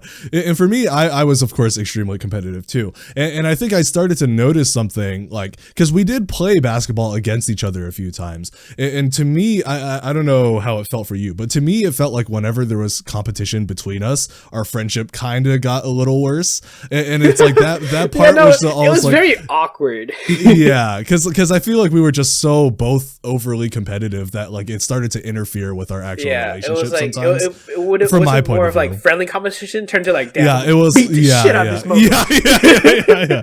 So it was because of that I was so insistent on like me and you against my dad and like him with a huge handicap, because it was just like we still got our ass whooped every once in a while. We did, yeah. But I liked that challenge, like from a standpoint of we're not competing against each other, we're just beating a challenge, which is my dad's insane shooting accuracy. Anyway, so some bullshit, bro. So this really came to light during Rocket League, because like as you know, as all of you know, we did a lot of 1v1s, and it's like that was our thing. We would play several 1v1s before we started actually duoing together, and it's like at a certain point I was like, this is not really good, because like I could tell Harry every time we finished a 1v1, and I started Rocket League a little bit before Harry, and I think I also invested a little bit more time earlier on, so I was better for a decent amount of time, especially when it came to 1v1s, because I watched so much Johnny Boy back then, like an insane amount of Johnny Boy. Still do. So I like really knew all the tactics and everything. So by the way, you guys introduced me to my obsession with all CSE sports. I didn't even know it was a thing. Yeah, no, I didn't know Rocket League could get that good. One day, the first time, was it the first time we met, Greg? I do not remember. It was. We all got pizza. We went back to Greg's house. Oh, yeah. And you guys showed me the Manfield Night 5K. I was like, wait, people are this good at the video game? Yeah. And then I remember I watched the grand finals between Fairy Peak and Scrum, and I was like, this is honestly one of the most entertaining things I have ever seen. To this day, I think that series holds up in entertainment value, so... Right. Those were good days. Those games were so much fun to watch. But anyway, so it was like, I think it just settled into this routine of like, we both got on Rocket League, both pretty like happy, and then we would play the 1v1, and then Harry would be really unhappy, and then we would transition into the duos, and either he would stay unhappy and then just quit early, or the games would go well and then he would lighten up. And after way too long, it took way too long. But after a very long time, I started to question whether our routine was really a good idea, because I was like, I'm noticing that Harry's starting to hate me a little bit when it comes to these 1v1s, because it's like I'm really unnecessarily abusing him, and it's like it was under the guise of warm up, but like there are so many better ways to warm up, just like casual or just like in training while you're talking. It's like then actually doing 1v1s, especially because of how competitive we were. So I was just like, so after it took several months for me to realize. Eventually, I was like, "Why are we doing this? Like, this is clearly not good for our relationship." The funny thing about that is, it's like people that might be listening would be like, "Why the fuck would you take that long to realize?" And if you think that, you're not competitive, because everybody that's competitive knows that's a hard realization to come to. It is. It took a long time. That you can keep beating somebody at it. Why would you change? Right. Yeah. No. It did take a long time, but eventually it did get to a point where I was like, some of the game sessions we would have, it would just be like depressing. Like it wouldn't even be fun. And I was like, man, this like I'm kind of the one who's causing this. Like we could just not do 1v1s and this would just not happen. And when I realized that, I was like, well, fuck, it's my fault. So then I was like, all right, well, we're just not doing 1v1s anymore. And Harry was like, okay. And then after that, it was such a better experience, I feel like, Rocket League, because it's just like we just stopped having that against each other mentality, and it was now just working together to get better. And I think that worked so much better. And I think our relationship got a lot better much faster after that. There's a reason that as soon as I realized that I would just win every game against Harry in a 1v1, I stopped warming us up with ones. Yeah. Well, so now it's a pretty even, and it would be like, it's a good matchup, but yeah. We're both between us, or yeah. Every once in a while, if it's been off, like, I think if it's off, like we haven't played in a long time, it's close because you can't hit shit, and like most of the time, I normally can't hit shit, but you're not there to punish it anymore. Yeah, well, I was gonna say, like, I did play ones a lot yesterday, and I started at Diamond 3 Div 4, went down to Diamond 3 Div 2, went up to Champ 2 Div 4, so... No, but when you were at your peak, I was coming down from, like, a fucking whole lot. No, I was dog shit. Well, I mean, to be fair, it's hard. It's a hard comparison because like Adash peaked as we stopped playing Rocket League. So I don't know if there was ever a fair point of competition of like you at your peak versus us, because there was never a point where it was both of us at our peak or all of us at our peak. Like it was either we were doing well and you were still learning the game, or at the point where you got to our level, we had already stopped playing seriously. And by the way, this was once again because I'm pretty sure I was the one who drove this. Because it was after that realization that I started to apply it more and more in my life, of just like stopped being so competitive about things and trying to win everything and using that like as a foundation for relationships, and starting to just be like try to return to the original Minecraft days of just trying to make friends with people and just trying to have a good time in the game instead of like trying to accomplish a goal faster or better than someone else. And I think at some point, I'm pretty sure I was the driving force behind this, but we stopped playing competitive. Like we literally just started playing casual. It first started with playing competitive, but caring less about it. Yeah. We did spend like 3 or 4 months where we did continue playing competitive, but we weren't trying to increase our rank anymore. It was like we just played competitive because we were used to it, and then at a certain point we just started playing only casual, and that's kind of where we are today. And I think that's also like how we play Overwatch too, is like mostly casual. Like we sometimes dip our toes into competitive, but usually we play casual. And it's like, I think, at least from my point of view, I think I'm a big push for that just because me personally, I have the opposite mindset now. It's like back then gaming was competition to me, and I did derive a lot of enjoyment from it. But when I saw how it was affecting our relationship, I was like, there are ways to derive enjoyment that don't cause Harry to feel miserable. And I was like, okay, so maybe I should start moving in that direction. And I think that's about where I am now, where it's just like, I nowadays, it's like, I'm not super obsessed with games anymore. I think because I'm really competitive. So like Adash, it's like, if I'm not playing a game competitively, it is harder for me to like really seriously fall in love with it. But I still enjoy gaming, but not from like a game competition standpoint anymore. And now it's just hanging out with the boys, which is why it's like, I don't think I touch games at all when the boys are not on. Like it's literally just I either game with the boys or I just don't game at all, which is sort of where I am now, and I'm okay with that. I mean, like I do sometimes wistfully look back on the days of playing games competitively and the excitement of improving and stuff like that, but there are other parts of my life where I'm trying to do that now, so that are not involved in competition. So now I just reserve it for those parts of my life. I think the other and when it comes to gaming, it's just casual. I would love if either of you just like suddenly found a love for Rocket League or something, because like obviously like you already know I would grind the shit out of this game, but I think it doesn't go the other way. I think like once you stop being competitive, I'm not saying it's not possible, but I just it would take something monumental before you become competitive again.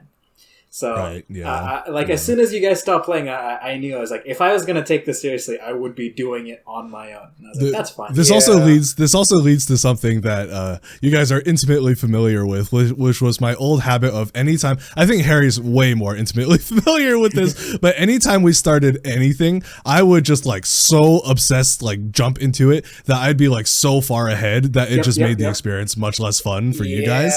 And this is another reason why I stopped doing that. It's just Genshin Impact. Like I'm having a lot of fun here, but like it's kind of sucks for the people I'm hanging out with. World. Like, okay, so. Oh my god! Literally, any game that had holy shit.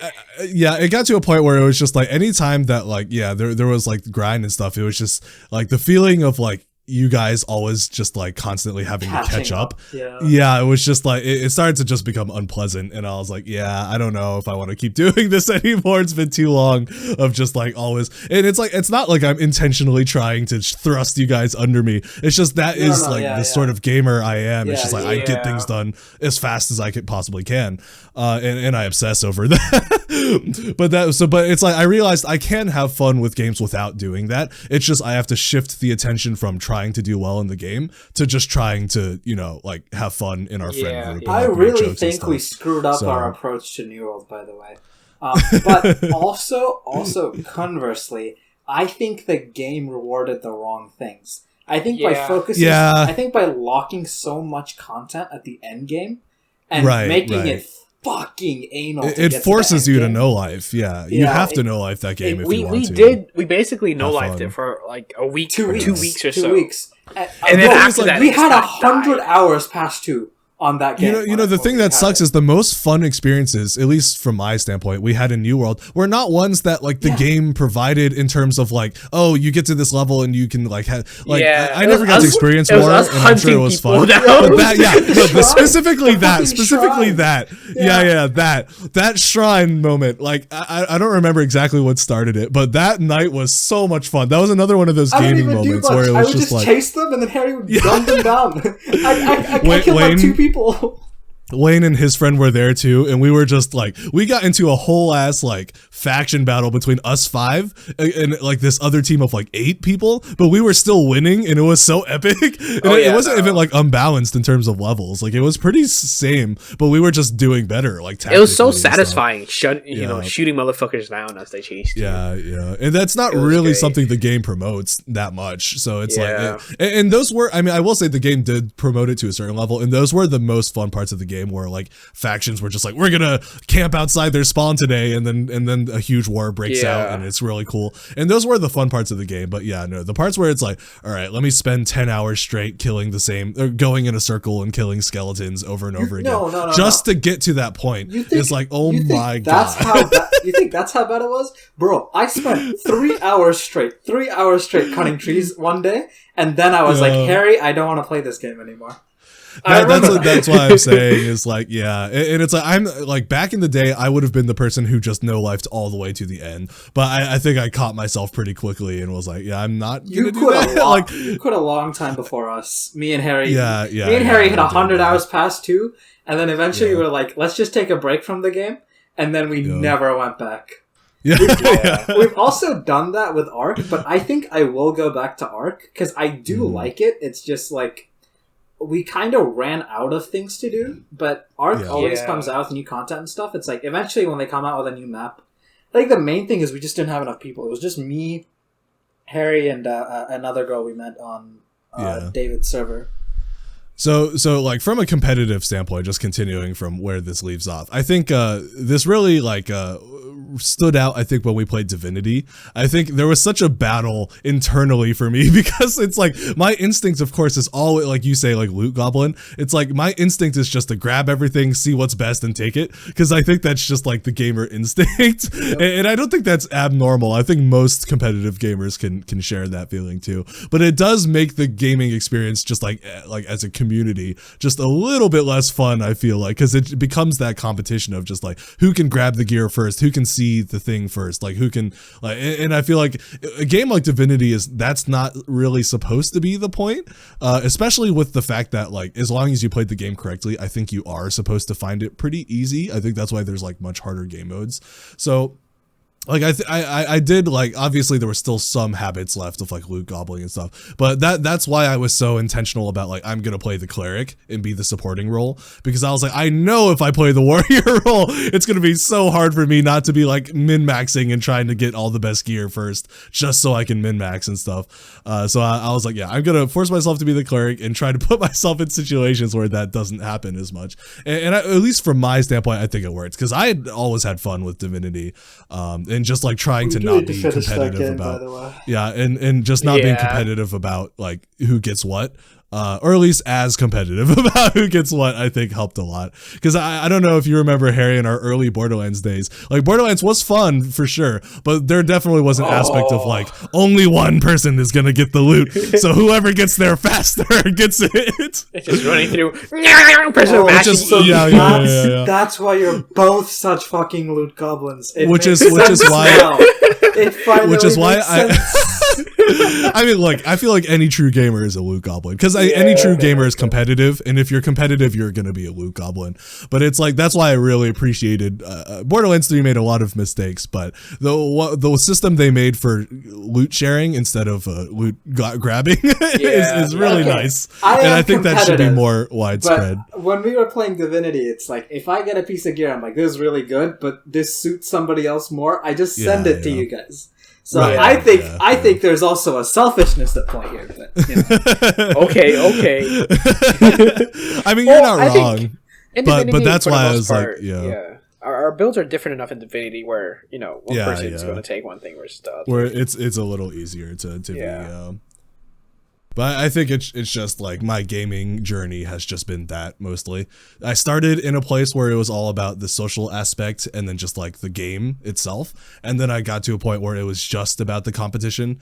And then now I'm trying to track back. And I think I've mostly succeeded in tracking back to just caring about the game. And I think I need to apply that mentality to Rocket League, because it's like, I think you need to apply that mentality to Overwatch. I don't know. Yeah. Well, I don't know. Overwatch is part of the fun is winning. I was going to say, I disagree on Overwatch. I I think the only times I've had a lot of fun on Overwatch have been when we've been rolling. Like, I think it's a game. Agree to some standpoint, yes, but I also think it's definitely possible to have fun without winning. Like, I literally watched Seagull and their group of friends. Like, they had they 4Q'd, and then one person, Emong's, what was it, Emong's? Either Emong's or Flat's roommate joined them. And that guy never had played Overwatch before. So they literally lost 15 games in a row, but they were all still having fun because they just decided, we have a new player, so we're going to lose every single game. So it's just going to be a fact of like just trying to chill and have fun now at this point. So I think it's possible. I do think it's much harder in Overwatch than other games. The issue is the same thing that other people face when they play Rocket League with us, like with the newer players. We can autopilot. Like when we play Rocket League, we're playing to have fun. Like when we play 3-man as Rocket League, we do mostly like there are times where I'm like, did we win the last game? And no one knows the answer because we're not even focusing. But it's because we have so many hours in the game that you can just autopilot. But like I remember playing with people and like trying to talk to them, and they can't do it, bro. Like. Even when you hit, like, I think Diamond, like, when I played with somebody who was, like, Diamond in Rocket League, it's like, he was able to sort of talk and play. Anything lower than Diamond level, like, they can't do it, because they have to put so much time into focusing. I have this issue with Overwatch, because I am very new to Overwatch. I don't know how many hours I have in the game. I'd estimate probably, like, 30, 40. Yeah. And, like you and Harry probably could, if you wanted to, just like have a conversation like we do in Rocket League and still drop great numbers. Yeah. With the right heroes. I can't do that on Hanzo, but I can do that on Brig. I can probably do that on Soldier. The only times I drop like decent numbers is when Greg is literally just telling me what to do. That's it. Or if I just have like a pop-off game.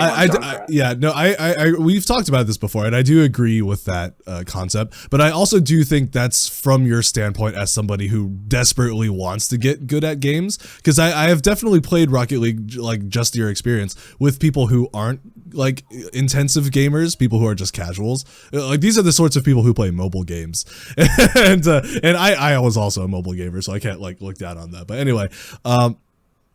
So, and it's like, even though they're learning the game and can't do anything, they're still like able to have conversations and stuff. And it does make them much worse, and it does make them learn the game much slower, but they also have a much more like casual experience as they're learning it. And I think it is possible to like put yourself in that position, but you have to release that will to win, which is very difficult, I think, for all of us, just because we're all very competitive. I think if you both played the game and were at a point in the game where you weren't complaining about whatever our teammates are, and you actually didn't care if we won or lost, I could do it with Overwatch. Yeah. It would, but I never see that some time. It would take some time. In Overwatch? Yeah. Yeah. Well, yeah. I mean, I think I am trying to go in that direction. So. And obviously, like, yeah, I mean, I agree. Overwatch is definitely one of the games that really thrusts you out of the casual experience and tries to make you get really and that's why there's so much toxicity in it. And a lot of like, once again, a lot of the high moments are those like peak performance moments when you're just rolling another team and stuff. So it is sort of hard to switch between those two modes, but I do think it's possible, and I am trying to get to that point. Because I think, at least in my philosophy of life, I think it's good to work towards that point. At least if you're like the sort of person like me where competition can really take over your life. So I know there are people who competition doesn't take over their life and they just see it as a them against them sort of thing instead of a them against other players sort of thing. And those people like thrive off hard work and getting better at stuff. But for me, it was never like me against me. It was always like me against the other players. And it's like, that's what causes anger and frustration and stuff. And I think that's the thing I'm trying to move away from. I'm not saying I've completed it by any means. It's obviously still there, but I think it's much less intensive than it used to be. I'm the same I'm as still you. moving in that direction. I'm not moving away. If anything, I'm just pushing forward. I play Rocket League, and like when I first start like the games, I get thrashed, especially because it's like in ones at a high level. Like if you're minutely off your game, you can just lose like 8-3. And like I feel awful, and I'm like, yeah, I'll just queue again. I did that yesterday. I went on a losing streak of like 6 straight games, and then like I just switched modes. I kept playing, and then I started losing that, and I switched back, and I kept playing until I eventually started winning. And then I didn't stop winning. Like I was like, I knew I wasn't this bad. I was like, it's just all my mentality. But have I changed it? No. Am I gonna stop? No. Like, I mean, that's fine. But I'm just saying from a personal standpoint, it has mostly affected my life, I think, in negative ways. So I've just been moving away from it. Oh, yeah, no, same. I'm just saying I don't think, it's terrible of me that I'm not moving away from it. But I can't. Like, I can't. This is all I have. It's not changing. I think one day you will be able to, so... But maybe if I have something if you want to, yeah. I don't know. That's interesting because, what's it called? The only game I can really have that mentality with, I have mentioned this before, is League of Legends. I know you guys don't play it, the whole mobile thing, but recently, with some other friends, I've gotten into League of Legends. After always talking shit about people who play League of Legends. I keep telling you, I'm not against MOBA games. It's just League of Legends specifically. Yeah, I've compared it to other MOBA games I played, and I'm just like, it's just less intuitive to play. So. Yeah, League has been the only game I can get into and like play, and if I win or lose, do poorly, I don't give a fuck. I'm just like, that's crazy. But like Battlefield, I picked up Battlefield 2042. That's my like new, play on my own time FPS game. Mm-hmm. That is the game. I play to win, but it's also my kind of casual FPS that I just play just to play FPS because I like FPS. Since my whole rant about that game is it's a better Battlefield 5 in my opinion, but more variety of class. There is no class, so you can do whatever loadout you want. But some of the conquest maps, which are the 64v64, the maps are huge as fuck. Yeah. And you still go to get those moments. Once you capture an objective and wipe enemies, low-key, I'm just running around like, where do I go? Like, I don't want to run for 2.5 minutes just to run towards a point, just to get sniped by some motherfucker hiding on the top of the cliff. Prone. Yep. That's the battlefield. Who parachuted on the side of a cliff to just snipe. And then it's like, to respawn, I had to do something so far away. But I've just been playing mainly team death matches on those because those are a lot more fun. That is the true Battlefield experience. You're just on a desert map. You're just like running towards point, and then some guy on a dune is just prone and just bang. Right. Yeah. You don't even get a chance to react or anything. Yeah. No. And then you have to respawn like all the way back to the start and rerun the whole trek. Yeah. You peek to see where he is. He's not there. He's moved, and he kills you. I mean, I think it needs to be said that, like, for gaming, I think gaming is just... I've always thought gaming is an art form, and I think people who don't think that are stupid. And that's fair. Yeah. But I think gaming is just like any other art form where it's like, it very much is personal to the person's experience.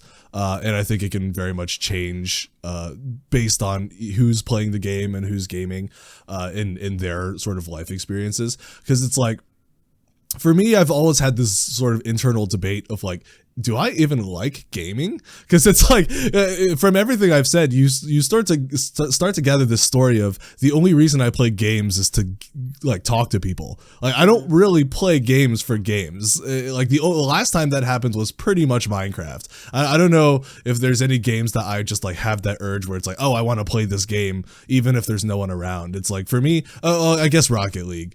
But it's like, besides Rocket League and Minecraft, in like really just at the beginning of those games, that was the case.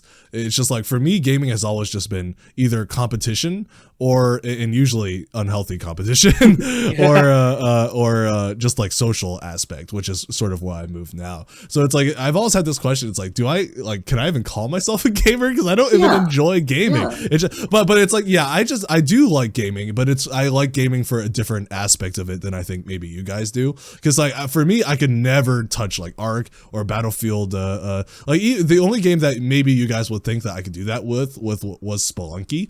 But even that, like, I didn't invest that many hours into Spelunky. I have like a total of like maybe 100 hours over both games. Okay, but again, I think you have the wrong impression of Ark, because like, I don't play Ark on my own. Like, Ark is very much a game you could play single player, and it's arguably more fun because you have complete control of the settings.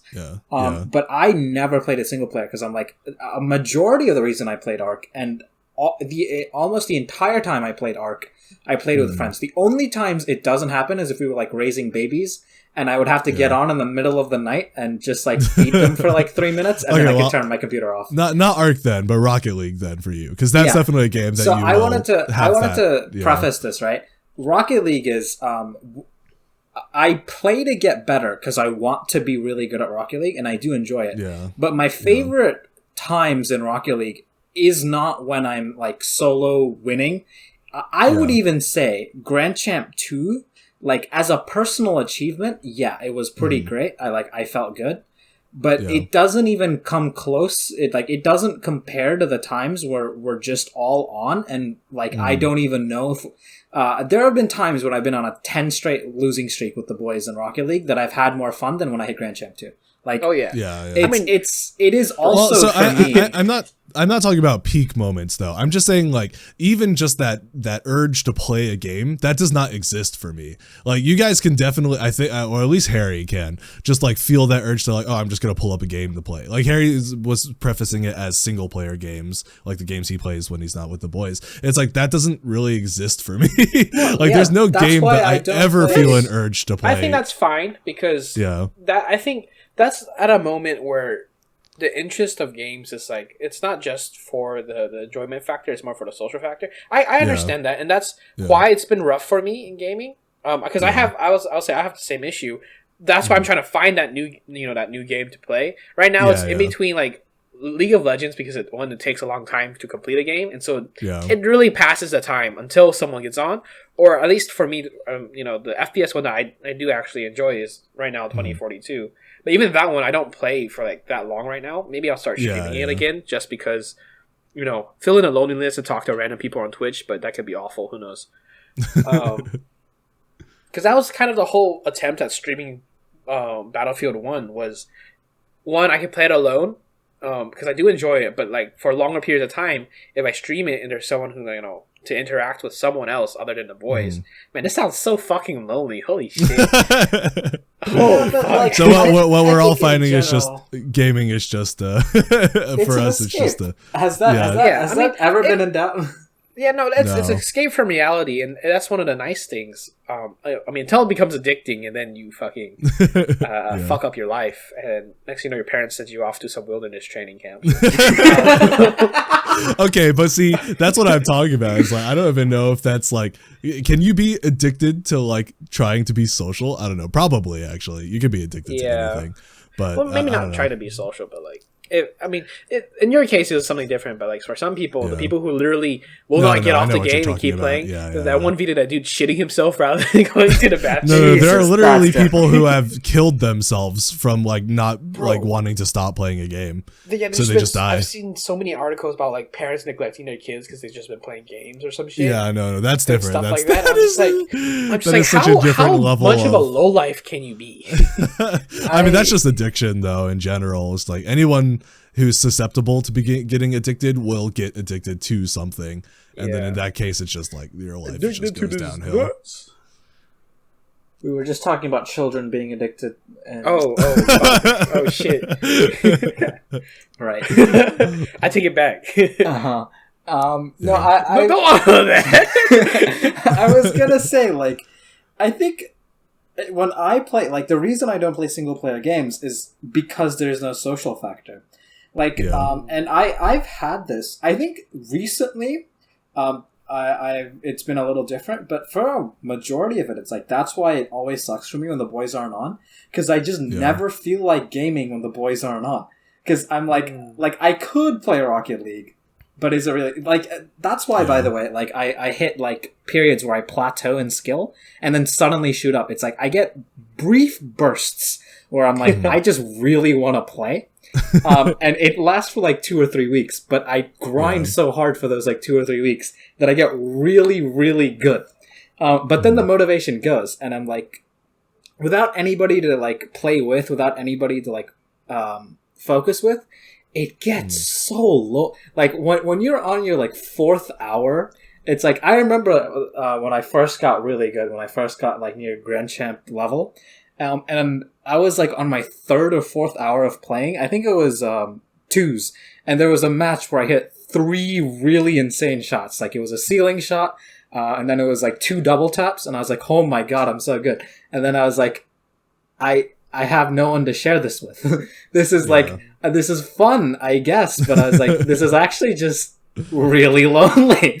So I just like me are familiar. Yeah, so I just all I'm saying is I think I'm probably just a little bit more like only gaming for the social. I don't think you guys aren't gaming for this. I think that is still probably the majority of your experience. Yep. I just think for me that's the only motivation at this point is like but anyway, I do think I was gonna mention, I think Genshin, the very reason why I stopped playing Genshin was exactly this, because the thing that drew me into Genshin was the fact that it was advertised as being able to be co-op. So I was like, oh my god, finally an anime RPG that we can co-op. And then that was just a lie. It wasn't a lie, but you know what I mean. Like it was just the most you can do is fight bosses, and then like you can only do New World like was what I was hoping Genshin was going to be. It's just New World had the issues. It just it just had the issues of like the grind and stuff. Because like Genshin has the grind, but like it's much more rewarding, at least in my personal experience. I just wish the co-op was actually a thing. Artifacts. This is why I was kind of looking forward to Tower of Fantasy, because it was basically advertised to be Genshin but New World. Like Genshin, but it's not a lie. It's actually MMO. And when I did play the beta, it was Genshin, but an MMO. But at that point in my life, I was like, I am so done with gacha games. I cannot do another gacha game. It's too taxing. Just that actually reminds me, the new version of Genshin dropped. I need to play the story mode.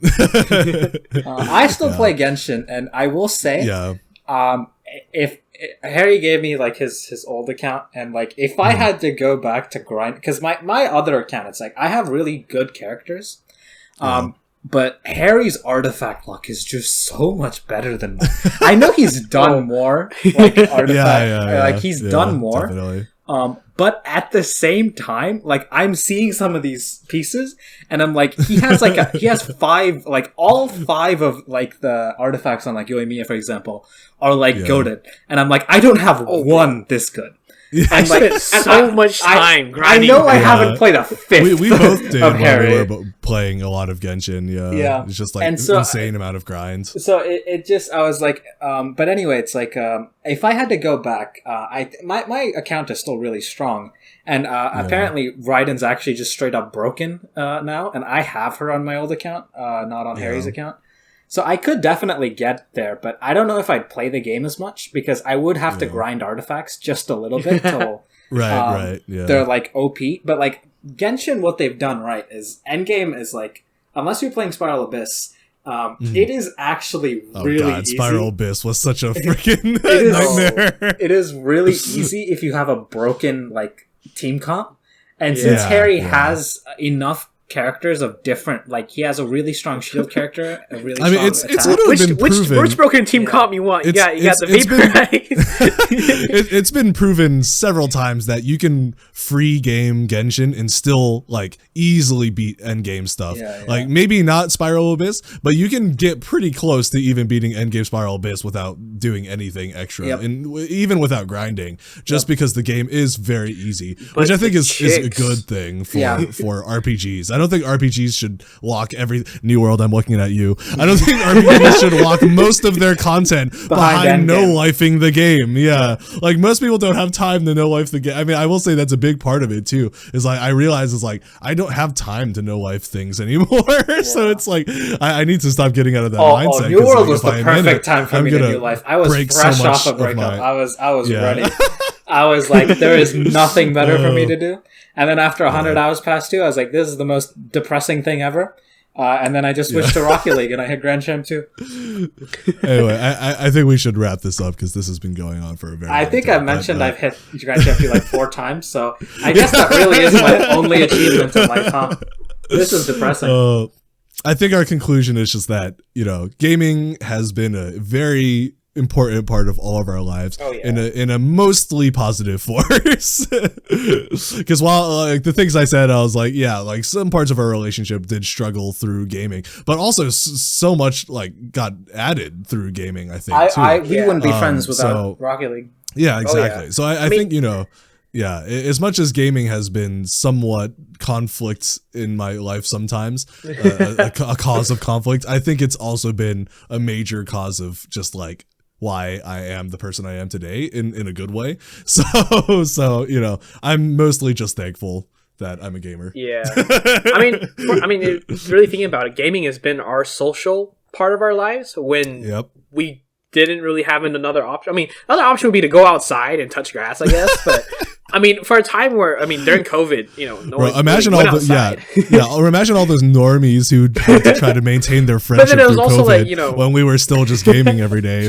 Yeah, like in middle school and early high school when you didn't have like a license or anything, bro, I didn't have parents to take me anywhere. Like they weren't going to drop me off somewhere to hang out with friends, and none of my friends were able to do that either. So it's like gaming was the only way. Yeah, but I will also say, even if you did, like, you're not going out every day. Yeah, I know it's not. It's and you don't have income when you're a kid like that, so you can't really spend money like that. Right. Yeah, unless you're some bougie ass motherfucker. Yeah. Without gaming, we just wouldn't have the opportunity to be as social. Because even if you like went out, it's like, I mean, actually, one of our friends she's crazy enough that she like goes somewhere. There are some people, there are some people who we wouldn't be able to do that. Like, could you imagine actually like going somewhere every single day? That would be to meet so people? goddamn tiring. Yeah, so it's like, I would not be able like, to. I want social interaction every day, but I don't want to like get that is it room. Though, isn't it? It's like gaming is social interaction without the baggage. I can just sit in my room all day. It's fucking free social interaction. Yeah, man. for it's real. So good.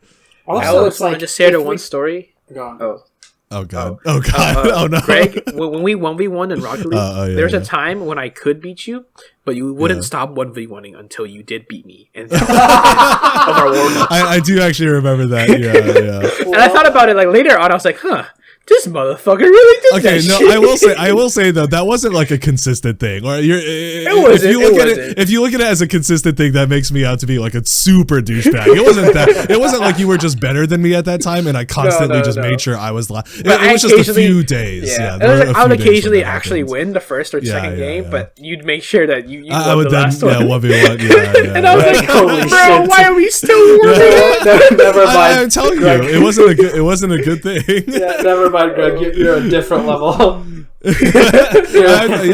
I used to be like super uber competitive. That's why I was like, Harry's probably the one who knows the best about how bad it was back then. Because like you had to suffer through a lot of that. So like, I was just like, and there are reasons for that, which we will get into in the future. Yeah. Well, all I'm saying is I'm glad that is not the case now. The final thing I'd like to wrap up it's better for all of us. What would I do without games now that I live far away from you guys?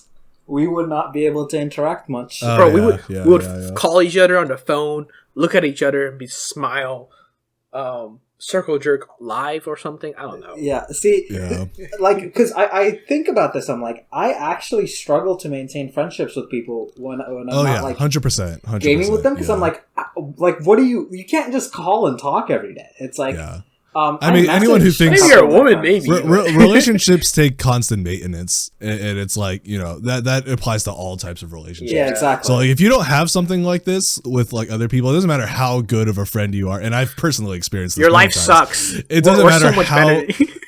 No. It's like I've had so many friends that I'm so close to, but like the second you just don't get to contact them every day anymore, it's just over. Like just nothing. They just kind of disappear and fall off. And it's almost impossible. Yeah, so which is why it's like, okay. But that's all right. I was just like, I want to try it. On that note, thank you for listening to Derailed Podcast. You can find us at youtube.com/@the Derailed Podcast. Yep. Spell it. Spell it. THEDERAILEDPODCAST. Yeah. For some reason, I thought there was a PORD for podcast. Podcast. I was like, that's not how that works. The Derailed Podcast. I'm proud of you. Thank you for listening.